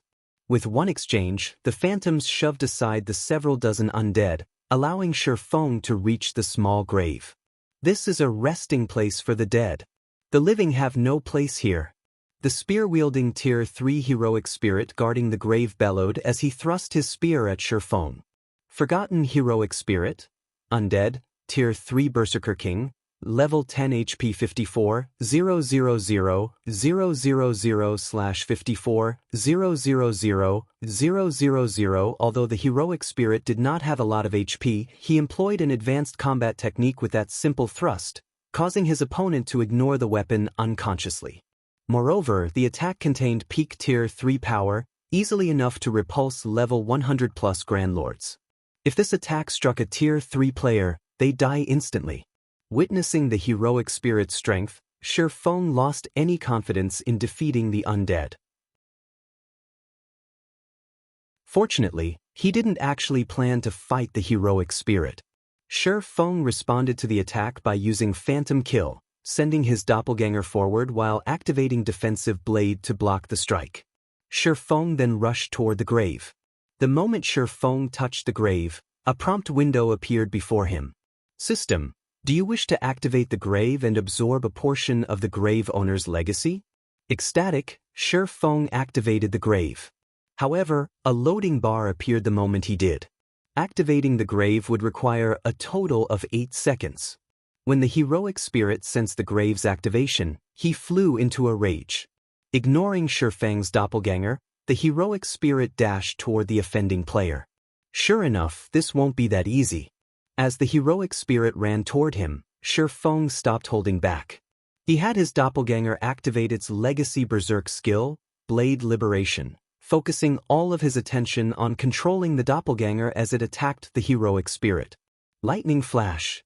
A web of sword lights enveloped the heroic spirit, yet the undead didn't seem concerned in the least. He spun and met the attack with his spear. The sounds of clanging metal echoed throughout the forest. Not only had the heroic spirit blocked every sword light the doppelganger had sent at him, but he managed to do so without stumbling a single step backward. The doppelganger wasn't a match for the heroic spirit, but Shi Feng didn't care. His only goal was to delay the Tier 3 heroic spirit for 8 seconds, not defeat him. Shi Feng finally absorbed a portion of the grave owner's legacy as he sacrificed his doppelganger. As he did, a legacy completion rate section had appeared in his quest window. System: legacy completion rate 15%. Do you wish to accept this legacy? So, that's how this works. Shi Feng immediately understood how he was supposed to complete his promotion quest. Every grave in this lush forest contained the Blade Saint legacy, but each grave contained a different completion rate of the legacy, which couldn't be combined. It was up to him to decide how much of the legacy he wanted to leave with. Following which, Shi Feng abandoned the completion rate he had acquired from the small grave and escaped through the barrier. The moment he crossed the magic barrier, the forgotten spirits and heroic spirit chasing him gave up and returned to their original positions. Now that he understood his quest's mechanics, Shi Feng set his sights on the higher quality graves in the island's inner region. Naturally, the more magnificent graves were guarded by stronger heroic spirits.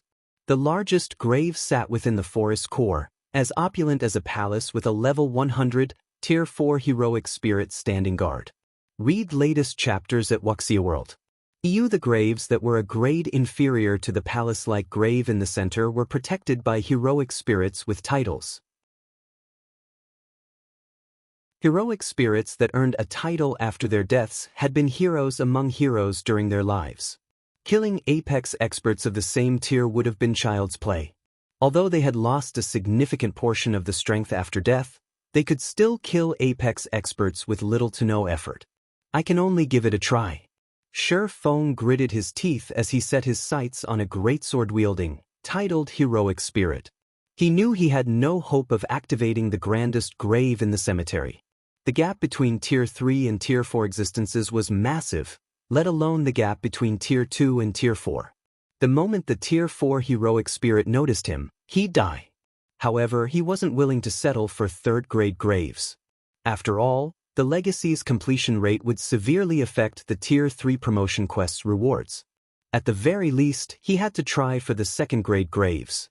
Once his skills cooldowns had finished, Shi Feng dashed into the inner region once more, running straight for a grave that was the size of a small high-rise.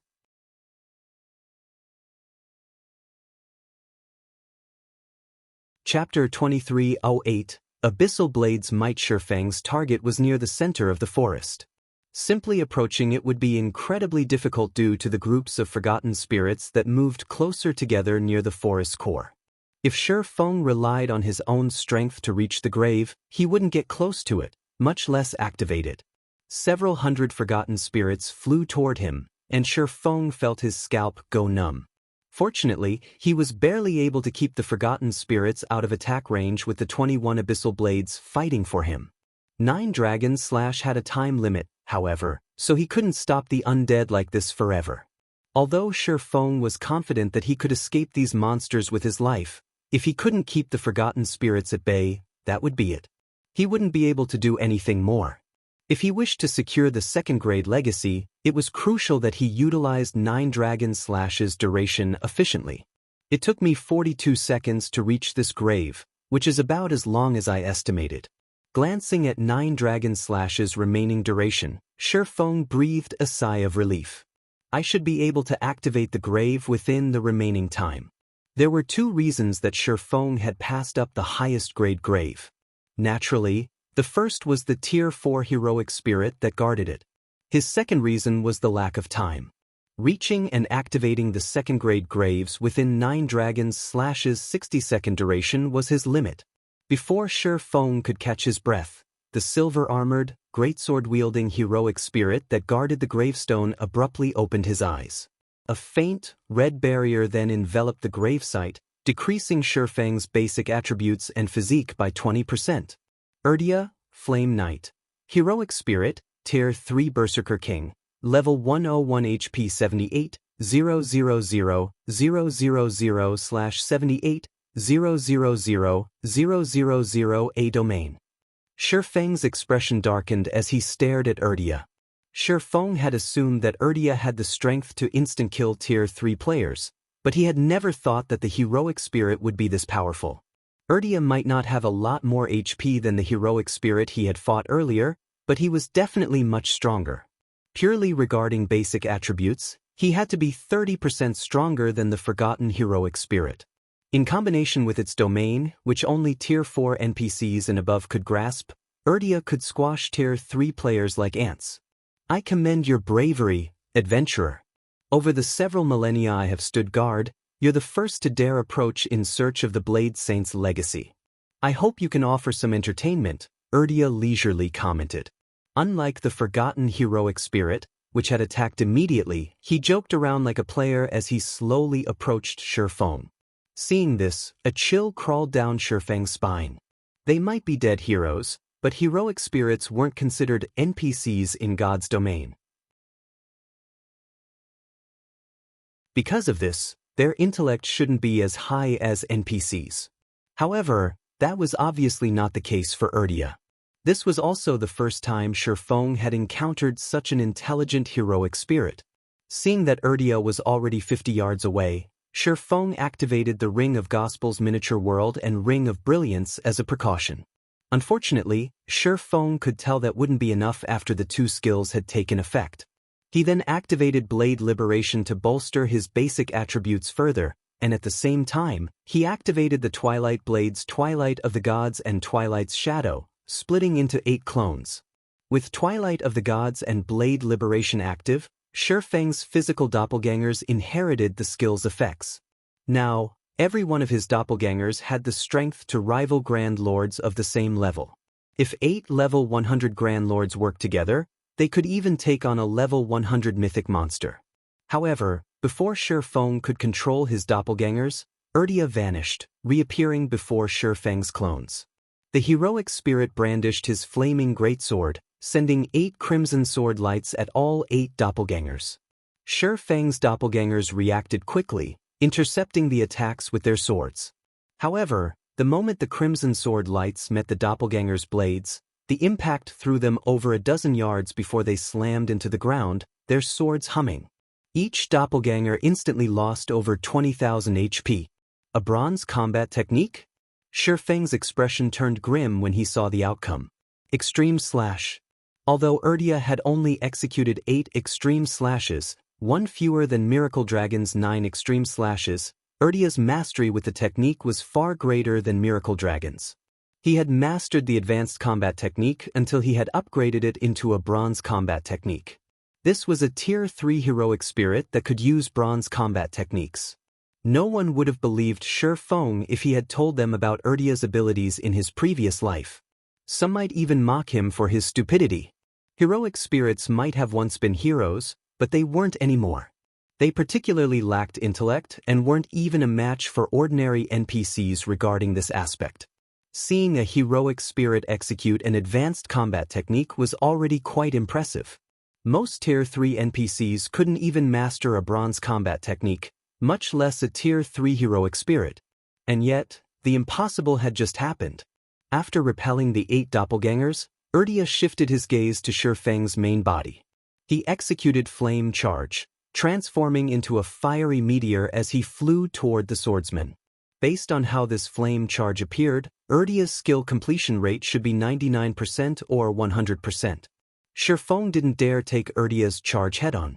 If the heroic spirit had already thrown his doppelgangers, he could definitely send Shifeng flying.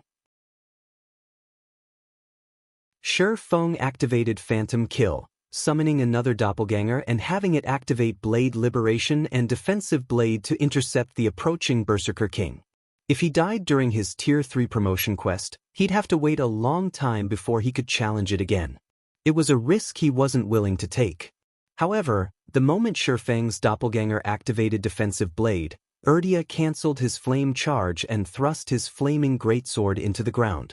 Dozens of fiery blades arose from the dirt, flying toward the doppelganger. Tier 3 skill, Storm Garrote. Defensive blade's block counts were exhausted in an instant. Seeing this, Shi Feng had no choice but to focus most of his attention on his doppelganger and executed sword's orbit. When the galaxy of stars and the flaming blades met, both attacks shattered. Although the doppelganger had successfully blocked the attacks, it had been forced to stumble over a dozen steps backward. Moreover, each attack had devoured nearly 10,000 of the doppelganger's HP. With just one skill, Urdia had dealt over minus 200,000 damage. As they kept the forgotten spirits away from the gravesite, the abyssal blade phantom's duration continued to decrease, and Shi Feng's doppelganger couldn't keep Urdia distracted. It began to make Shi Feng even more nervous. If he activated twofold berserk, he could hold Urdia off, but he needed to activate the grave with his main body. There was no point in trying to distract the heroic spirit himself. He intended to reserve absolute domain for his escape from this place. Even if he activated the grave and obtained the legacy contained within, he would fail his quest without it. Your doppelgangers are quite good, but this is as far as you'll get, Urdia declared, chuckling when he realized Shi Feng's doppelganger had survived his Storm Garrote. Urdia pulled his great sword from the ground and appeared before the doppelganger. He executed 8 extreme slashes once more, but this time, he concentrated all 8 attacks on a single target. Dragon Soul. Read latest chapters at Wuxia World. Shi Feng understood that if his doppelganger died, this quest would come to an end. Hence, he decided to use the abyssal blade's strongest skill, Dragon Soul. Right now, every attribute point mattered. Shi Feng's doppelganger roared, the sound filling the entire forest. As it did, the doppelganger transformed into a 10-meter-tall, pitch-black dragon. It had more than doubled in size than when the abyssal blade had only been a Tier 2 weapon. Seeing the 8 sword lights fly toward it, Shi Feng's doppelganger swiped a single claw to block them all. Boom! The sword lights slammed into the doppelganger's claw, and an intense shockwave shook the forest, only fading after extending 100 yards away. A spatial tear had even appeared before the dragon's claw, and the doppelganger only stumbled a step back.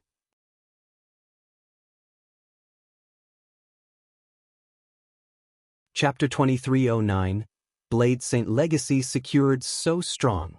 Shi Feng was surprised to see his doppelganger only lose a little over 5,000 HP after receiving Urdia's 8 extreme slashes.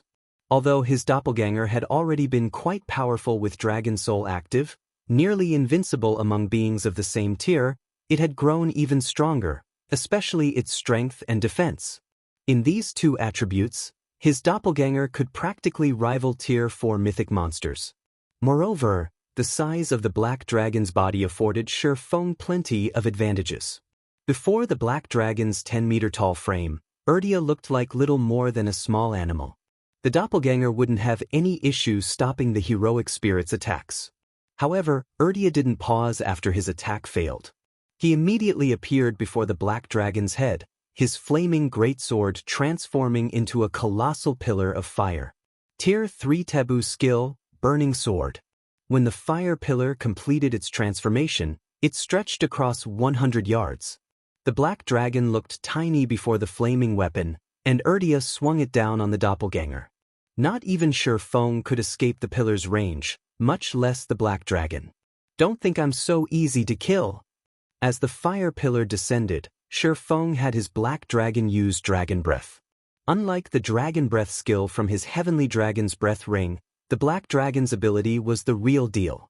According to legend, a Tier 5 Dragon Breath could vaporize an entire city instantly. The true Dragon Breath was easily more powerful than any taboo skill or curse, essentially rivaling divine arts. The black dragon opened its maw, and a horrific amount of mana concentrated between its jaws. In the blink of an eye, a pitch-black energy ball as large as a small house had taken shape, and as the black dragon released a deafening roar, the energy ball reformed as a pillar of pitch-black light, firing toward the heroic spirit's pillar of fire. Boom! The dragon breath and burning sword slammed into each other, creating a shockwave that shook their surroundings and didn't dissipate until it had spread 500 yards away. At the point of impact, space had crumbled, forming a black hole. It felt as if Armageddon had begun. Sure enough, the true dragon breath is far more powerful. Shi Feng could not help but be astonished when he saw Urdia being sent flying.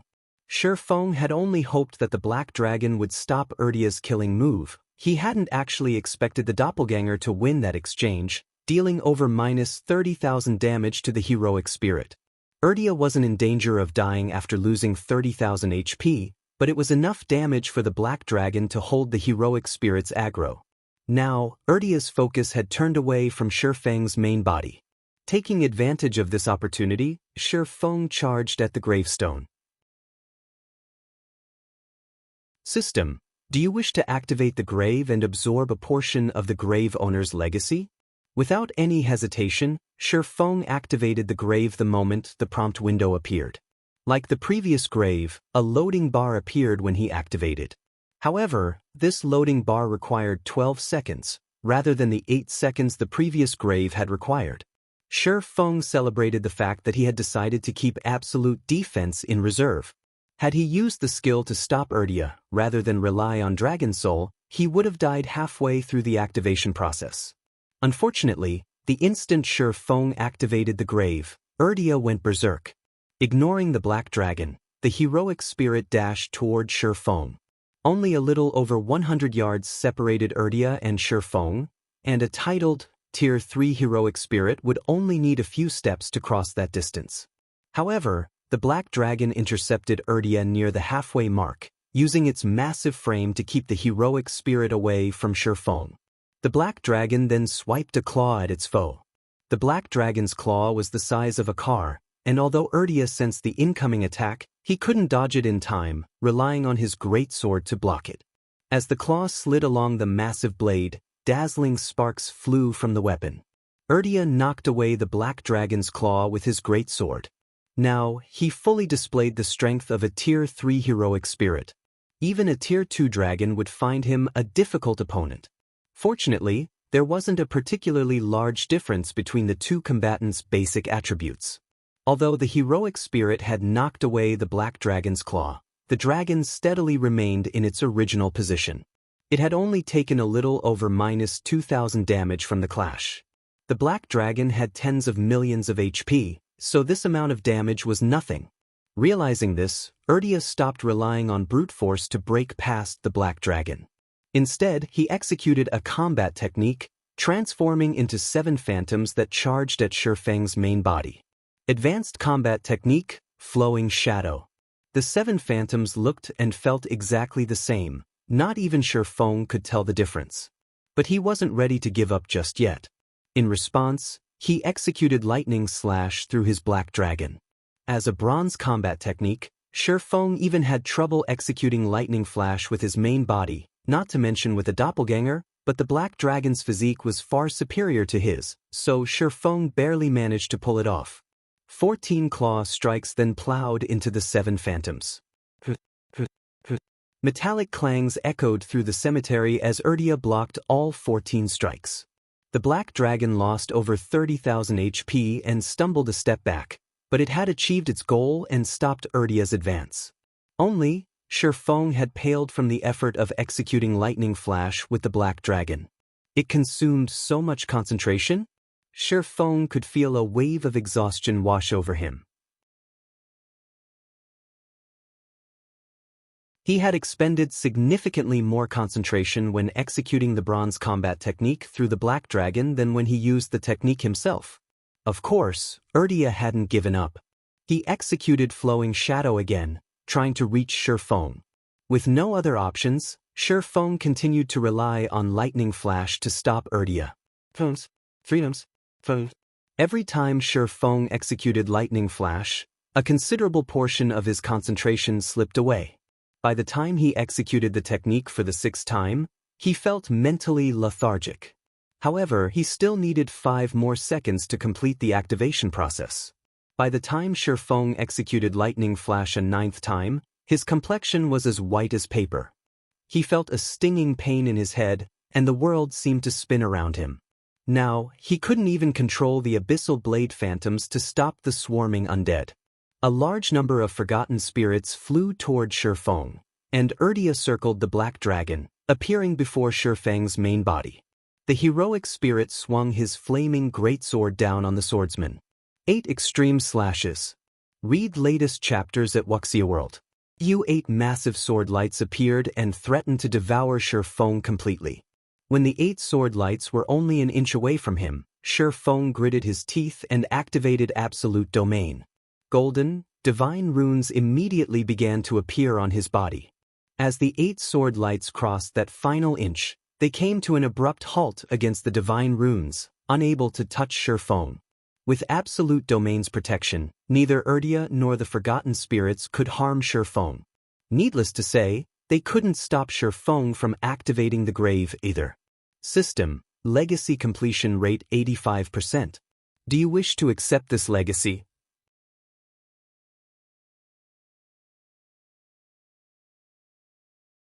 Chapter 23:10 Urdia vs. Anna. As soon as he saw the system notification, Shi Feng accepted the legacy. He didn't know how good a legacy with an 85% completion rate would be, but it was undoubtedly better than the 15% legacy he had found earlier. After Shi Feng accepted the legacy, countless divine runes began to flow from the grave toward him, forming a glowing imprint on the back of his hand. Suddenly, Shi Feng bore the mark of a purple-gold sword. The moment the mark formed, Urdia descended into madness. His muscles bulged and a cloak of fire enveloped his frame. The temperature around him soared, and the flaming cloak burned the earth under his feet to black ash. If Shi Feng hadn't activated Absolute Domain, he'd likely lose astonishing amounts of HP due to his proximity to the heroic spirit. With Urdia going into full berserk mode and his Absolute Domain's duration almost up, Shi Feng switched the 7 luminaries' rings aura of earth to the aura of wind and activated Gale Domain to make a hasty retreat. While all forms of teleportation were prohibited in the Voidland's inner area, flying, fortunately, was not. Gale Domain was Shi Feng's only hope of escaping from the inner area. Without it, he wouldn't have any chance of leaving the inner region even if he had the legacy. He no longer had 9 dragons to rely on, and he had a titled, Tier 3 heroic spirit after him. However, before Shi Feng could leave the grave, Urdia charged forth like a meteor. The heroic spirit was so fast that not even the black dragon could stop him in time. Boom! Urdia crashed into Shi Feng, and the golden, divine runes that protected him actually trembled. This hadn't even happened when Urdia had hacked and slashed at Shi Feng earlier. The heroic spirit proceeded to brandish his flaming greatsword at Shi Feng over and over. For a moment, even Shi Feng was helpless against the countless sword lights. He couldn't keep up with the speed of any of these attacks. Urdia's attack speed wasn't that much faster than his, but he couldn't keep up with the heroic spirit's reaction speed. With Urdia's basic attributes, the heroic spirit could finish Shi Feng off in 2 or 3 hits, even if Shi Feng activated twofold berserk. Absolute Domain only had 6 seconds remaining, and Shi Feng was still nearly 1,500 yards away from the inner region's barrier. Throwing caution to the wind, he flew straight for the barrier. Despite the fact that Urdia couldn't fly, the undead had no issues keeping up with Shi Feng, continuously attacking the fleeing swordsman. Every one of Urdia's attacks had enough power to injure mythic monsters. Shi Feng would have already died several times if it hadn't been for Absolute Domain's protection. 5 seconds. 3 seconds. 1 second. Unfortunately, Shi Feng's flying speed was fast, but he couldn't reach the barrier within 6 seconds. He was still roughly 500 yards from his target when Absolute Domain's effects wore off. As soon as they did, Shi Feng felt a scorching heat envelop his body, dealing minus 10,000 damage per second. Seeing the divine runes fade from Shi Feng's body, Urdia sneered at his prey. He pushed off the ground and arrived before Shi Feng in an instant, plunging his flaming greatsword down on Shi Feng's head. 8 extreme slashes. This time, every one of the 8 sword lights contained Tier 4 power. Not even the black dragon would be strong enough to block the attack, much less Shi Feng. Fortunately, Shi Feng had prepared for this moment and activated Defensive Blade. Another series of metallic clangs echoed throughout the forest. Urdia had exhausted over half of Defensive Blade's block counts in that one exchange. By the time Defensive Blade ended, Feng had only moved 50 yards closer to the barrier. As Urdia was about to launch another attack, Feng activated Abyssal Bind. Over 20 pitch-black chains emerged from the void, binding Urdia and forcing the heroic spirit to a grinding halt. At Tier 3, Abyssal Bind could hold a target for up to 5 seconds, and it should be 100% effective against a Tier 3 being like Urdia. It was also Feng's final trump card. However, before Feng could relax, he heard the sound of a chain shattering. When he had gone berserk, Urdia had become nearly stronger than a mythic monster. It had only taken the heroic spirit an instant to shatter one of the chains. As if they were made of paper, the other chains began to break, one after another. For the crime of desecrating a saint's grave, you will die. Urdia bellowed as he swung his freed arms, slashing his great sword at Feng, who stood over 50 yards away. As Urdia swung his great sword, a torrent of fire swept toward Feng.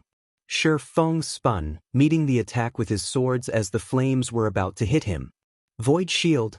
Boom. The Void Shield, which had 10 times Feng's maximum HP, nearly shattered as a result of the attack, and the impact threw Feng backward over 30 yards. What a frightening move. Feng silently celebrated when he saw that his Void Shield had only cracked. If he hadn't responded appropriately, that attack would have killed him. Urdia was far more powerful than Feng had imagined. Had he allowed his strength and greed to blind him, challenging the largest grave instead, he would have died the moment his absolute domain's duration ended. Meanwhile, thanks to Urdia's attack, Feng and the heroic spirit were now separated by 100 yards. Although Abyssal Bind wouldn't hold down Urdia for 5 seconds, it should be able to keep him in place for 2. Fortunately, as a Tier 3 heroic spirit, Urdia couldn't attack a target that was so far away. In the remaining 2 seconds, Feng widened the gap between him and his pursuer by more than 300 yards. Urdia's movement speed was much higher than Feng's, but during a chance, Urdia would need some time to get within attack range. Meanwhile, Feng continued to move closer to the barrier. 150 yards. 100 yards. 50 yards.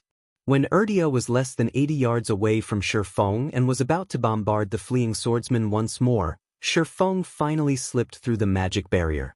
Enraged, Urdia sent another wave of fire at Feng, but this time, Feng retrieved a summon guard scroll and called forth Anna. As Anna appeared before him, Feng breathed a sigh of relief. Read latest chapters at Wuxia World. He might not be a match for a titled, Tier 3 heroic spirit, but that wasn't the case for Anna. Anna was an epic guard with a 113-point growth potential. She might not rival an NPC hero of the same tier, but she wasn't far from it. She'd have no problems holding off Urdia. Calmly, Anna swung her staff and cast a spell in response to Urdia's fiery attack. A black-white, two-fold magic array appeared before the personal guard. The moment Urdia's flames encountered the array, it looked like they had crashed into the side of a rocky mountain. No matter how much fire crashed into and burned the magic array, they didn't do any damage. Alright, let's leave. With Urdia chasing after him, even after he had crossed the inner region's magic barrier, Feng immediately activated the Tier 2 group instantaneous teleportation scroll he had pulled from his bag earlier, leaving the island with Anna by his side.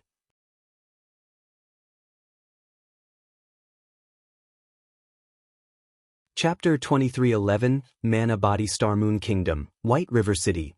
Once Feng and Anna had arrived in the Voidlands safe zone, he used a return scroll and teleported back to White River City.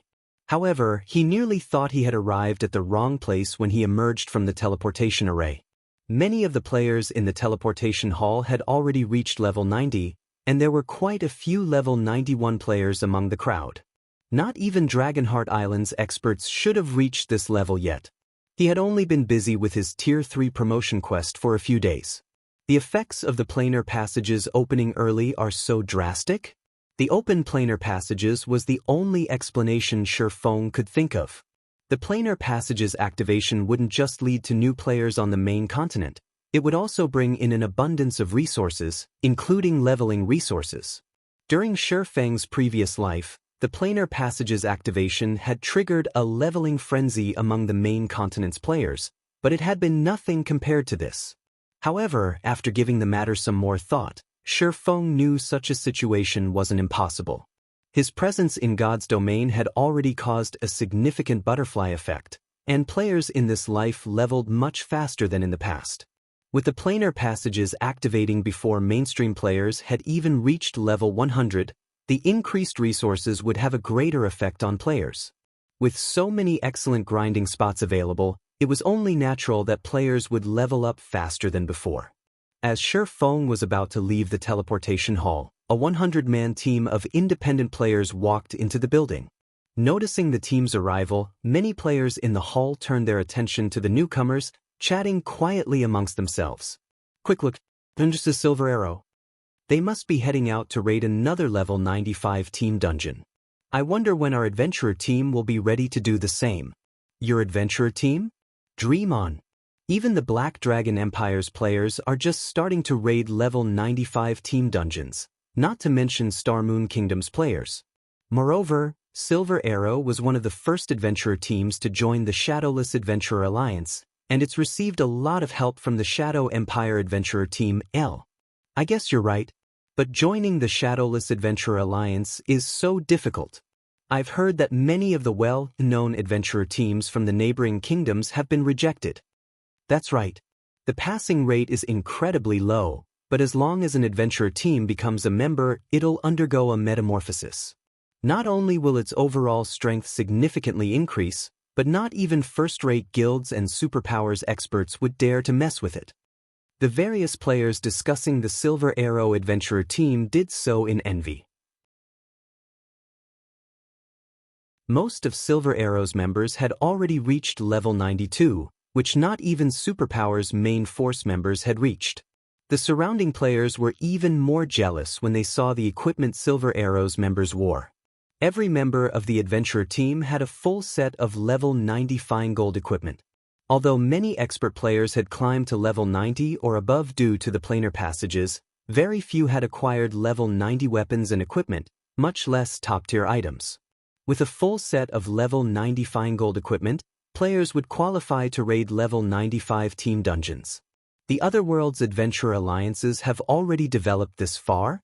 Shi Feng had to admit that he was a little surprised to see Silver Arrow's members. The Otherworld's adventurer teams had only begun to form adventurer alliances after the main continent's various powers had tried to invade these otherworlds multiple times in the past. The adventurer alliances had then relied on independent players to contest for the level 100+ neutral maps on the main continent, at which point, many of the main continent's powers had begun to perish. Shi Feng had never thought the butterfly effect would be so massive that Otherworld's powers would form adventurer alliances by this stage of the game. With this, these Otherworld powers would pose a much greater threat to the main continent's powers than they had during his previous life. After the commotion Silver Arrow's team had caused, Shi Feng rushed out of the teleportation hall and made his way to the library. He had thought that he was far ahead of most players since he had reached level 100 and completed his Tier 3 promotion quest. He also had Cola and the others, who had already reached level 95 and beyond. They should reach level 100 soon. However, it seemed that the butterfly effect he had caused would be disastrous for him. If he couldn't quickly become a lord of a neutral map, as the various superpowers in the past had, both he and Zero Wing would vanish into history. Half an hour later, Shi Feng arrived at the top floor of White River City's library. He found Charlene quietly reading an ancient tome from her throne at the far end of the Star Moon Hall. You really know how to surprise people. I thought you'd be stuck there for several months, Charlene said, smiling as she pulled her gaze from the book and looked at Shi Feng. Are you really prepared to inherit your legacy? You only have one opportunity. Your performance will greatly affect your future. Yes, I'm ready. Shi Feng nodded. The Tier 3 promotion quest consisted of 2 parts. Locating the lost legacy was the first part, and inheriting it was the second. The second part was also the most important of the promotion quest, in which one would change their body's mana framework. As a major turning point in God's domain, players' physiques and their body's mana framework would transform when they reached Tier 3. Of course, Not all mana frameworks were equal. The difference in their strengths would even exist among players with ordinary Tier 3 classes. Players inherited a variety of legacies, and those with different mana frameworks would display varying levels of strength. However, these differences wouldn't display in a player's physique, but would affect the world's rules.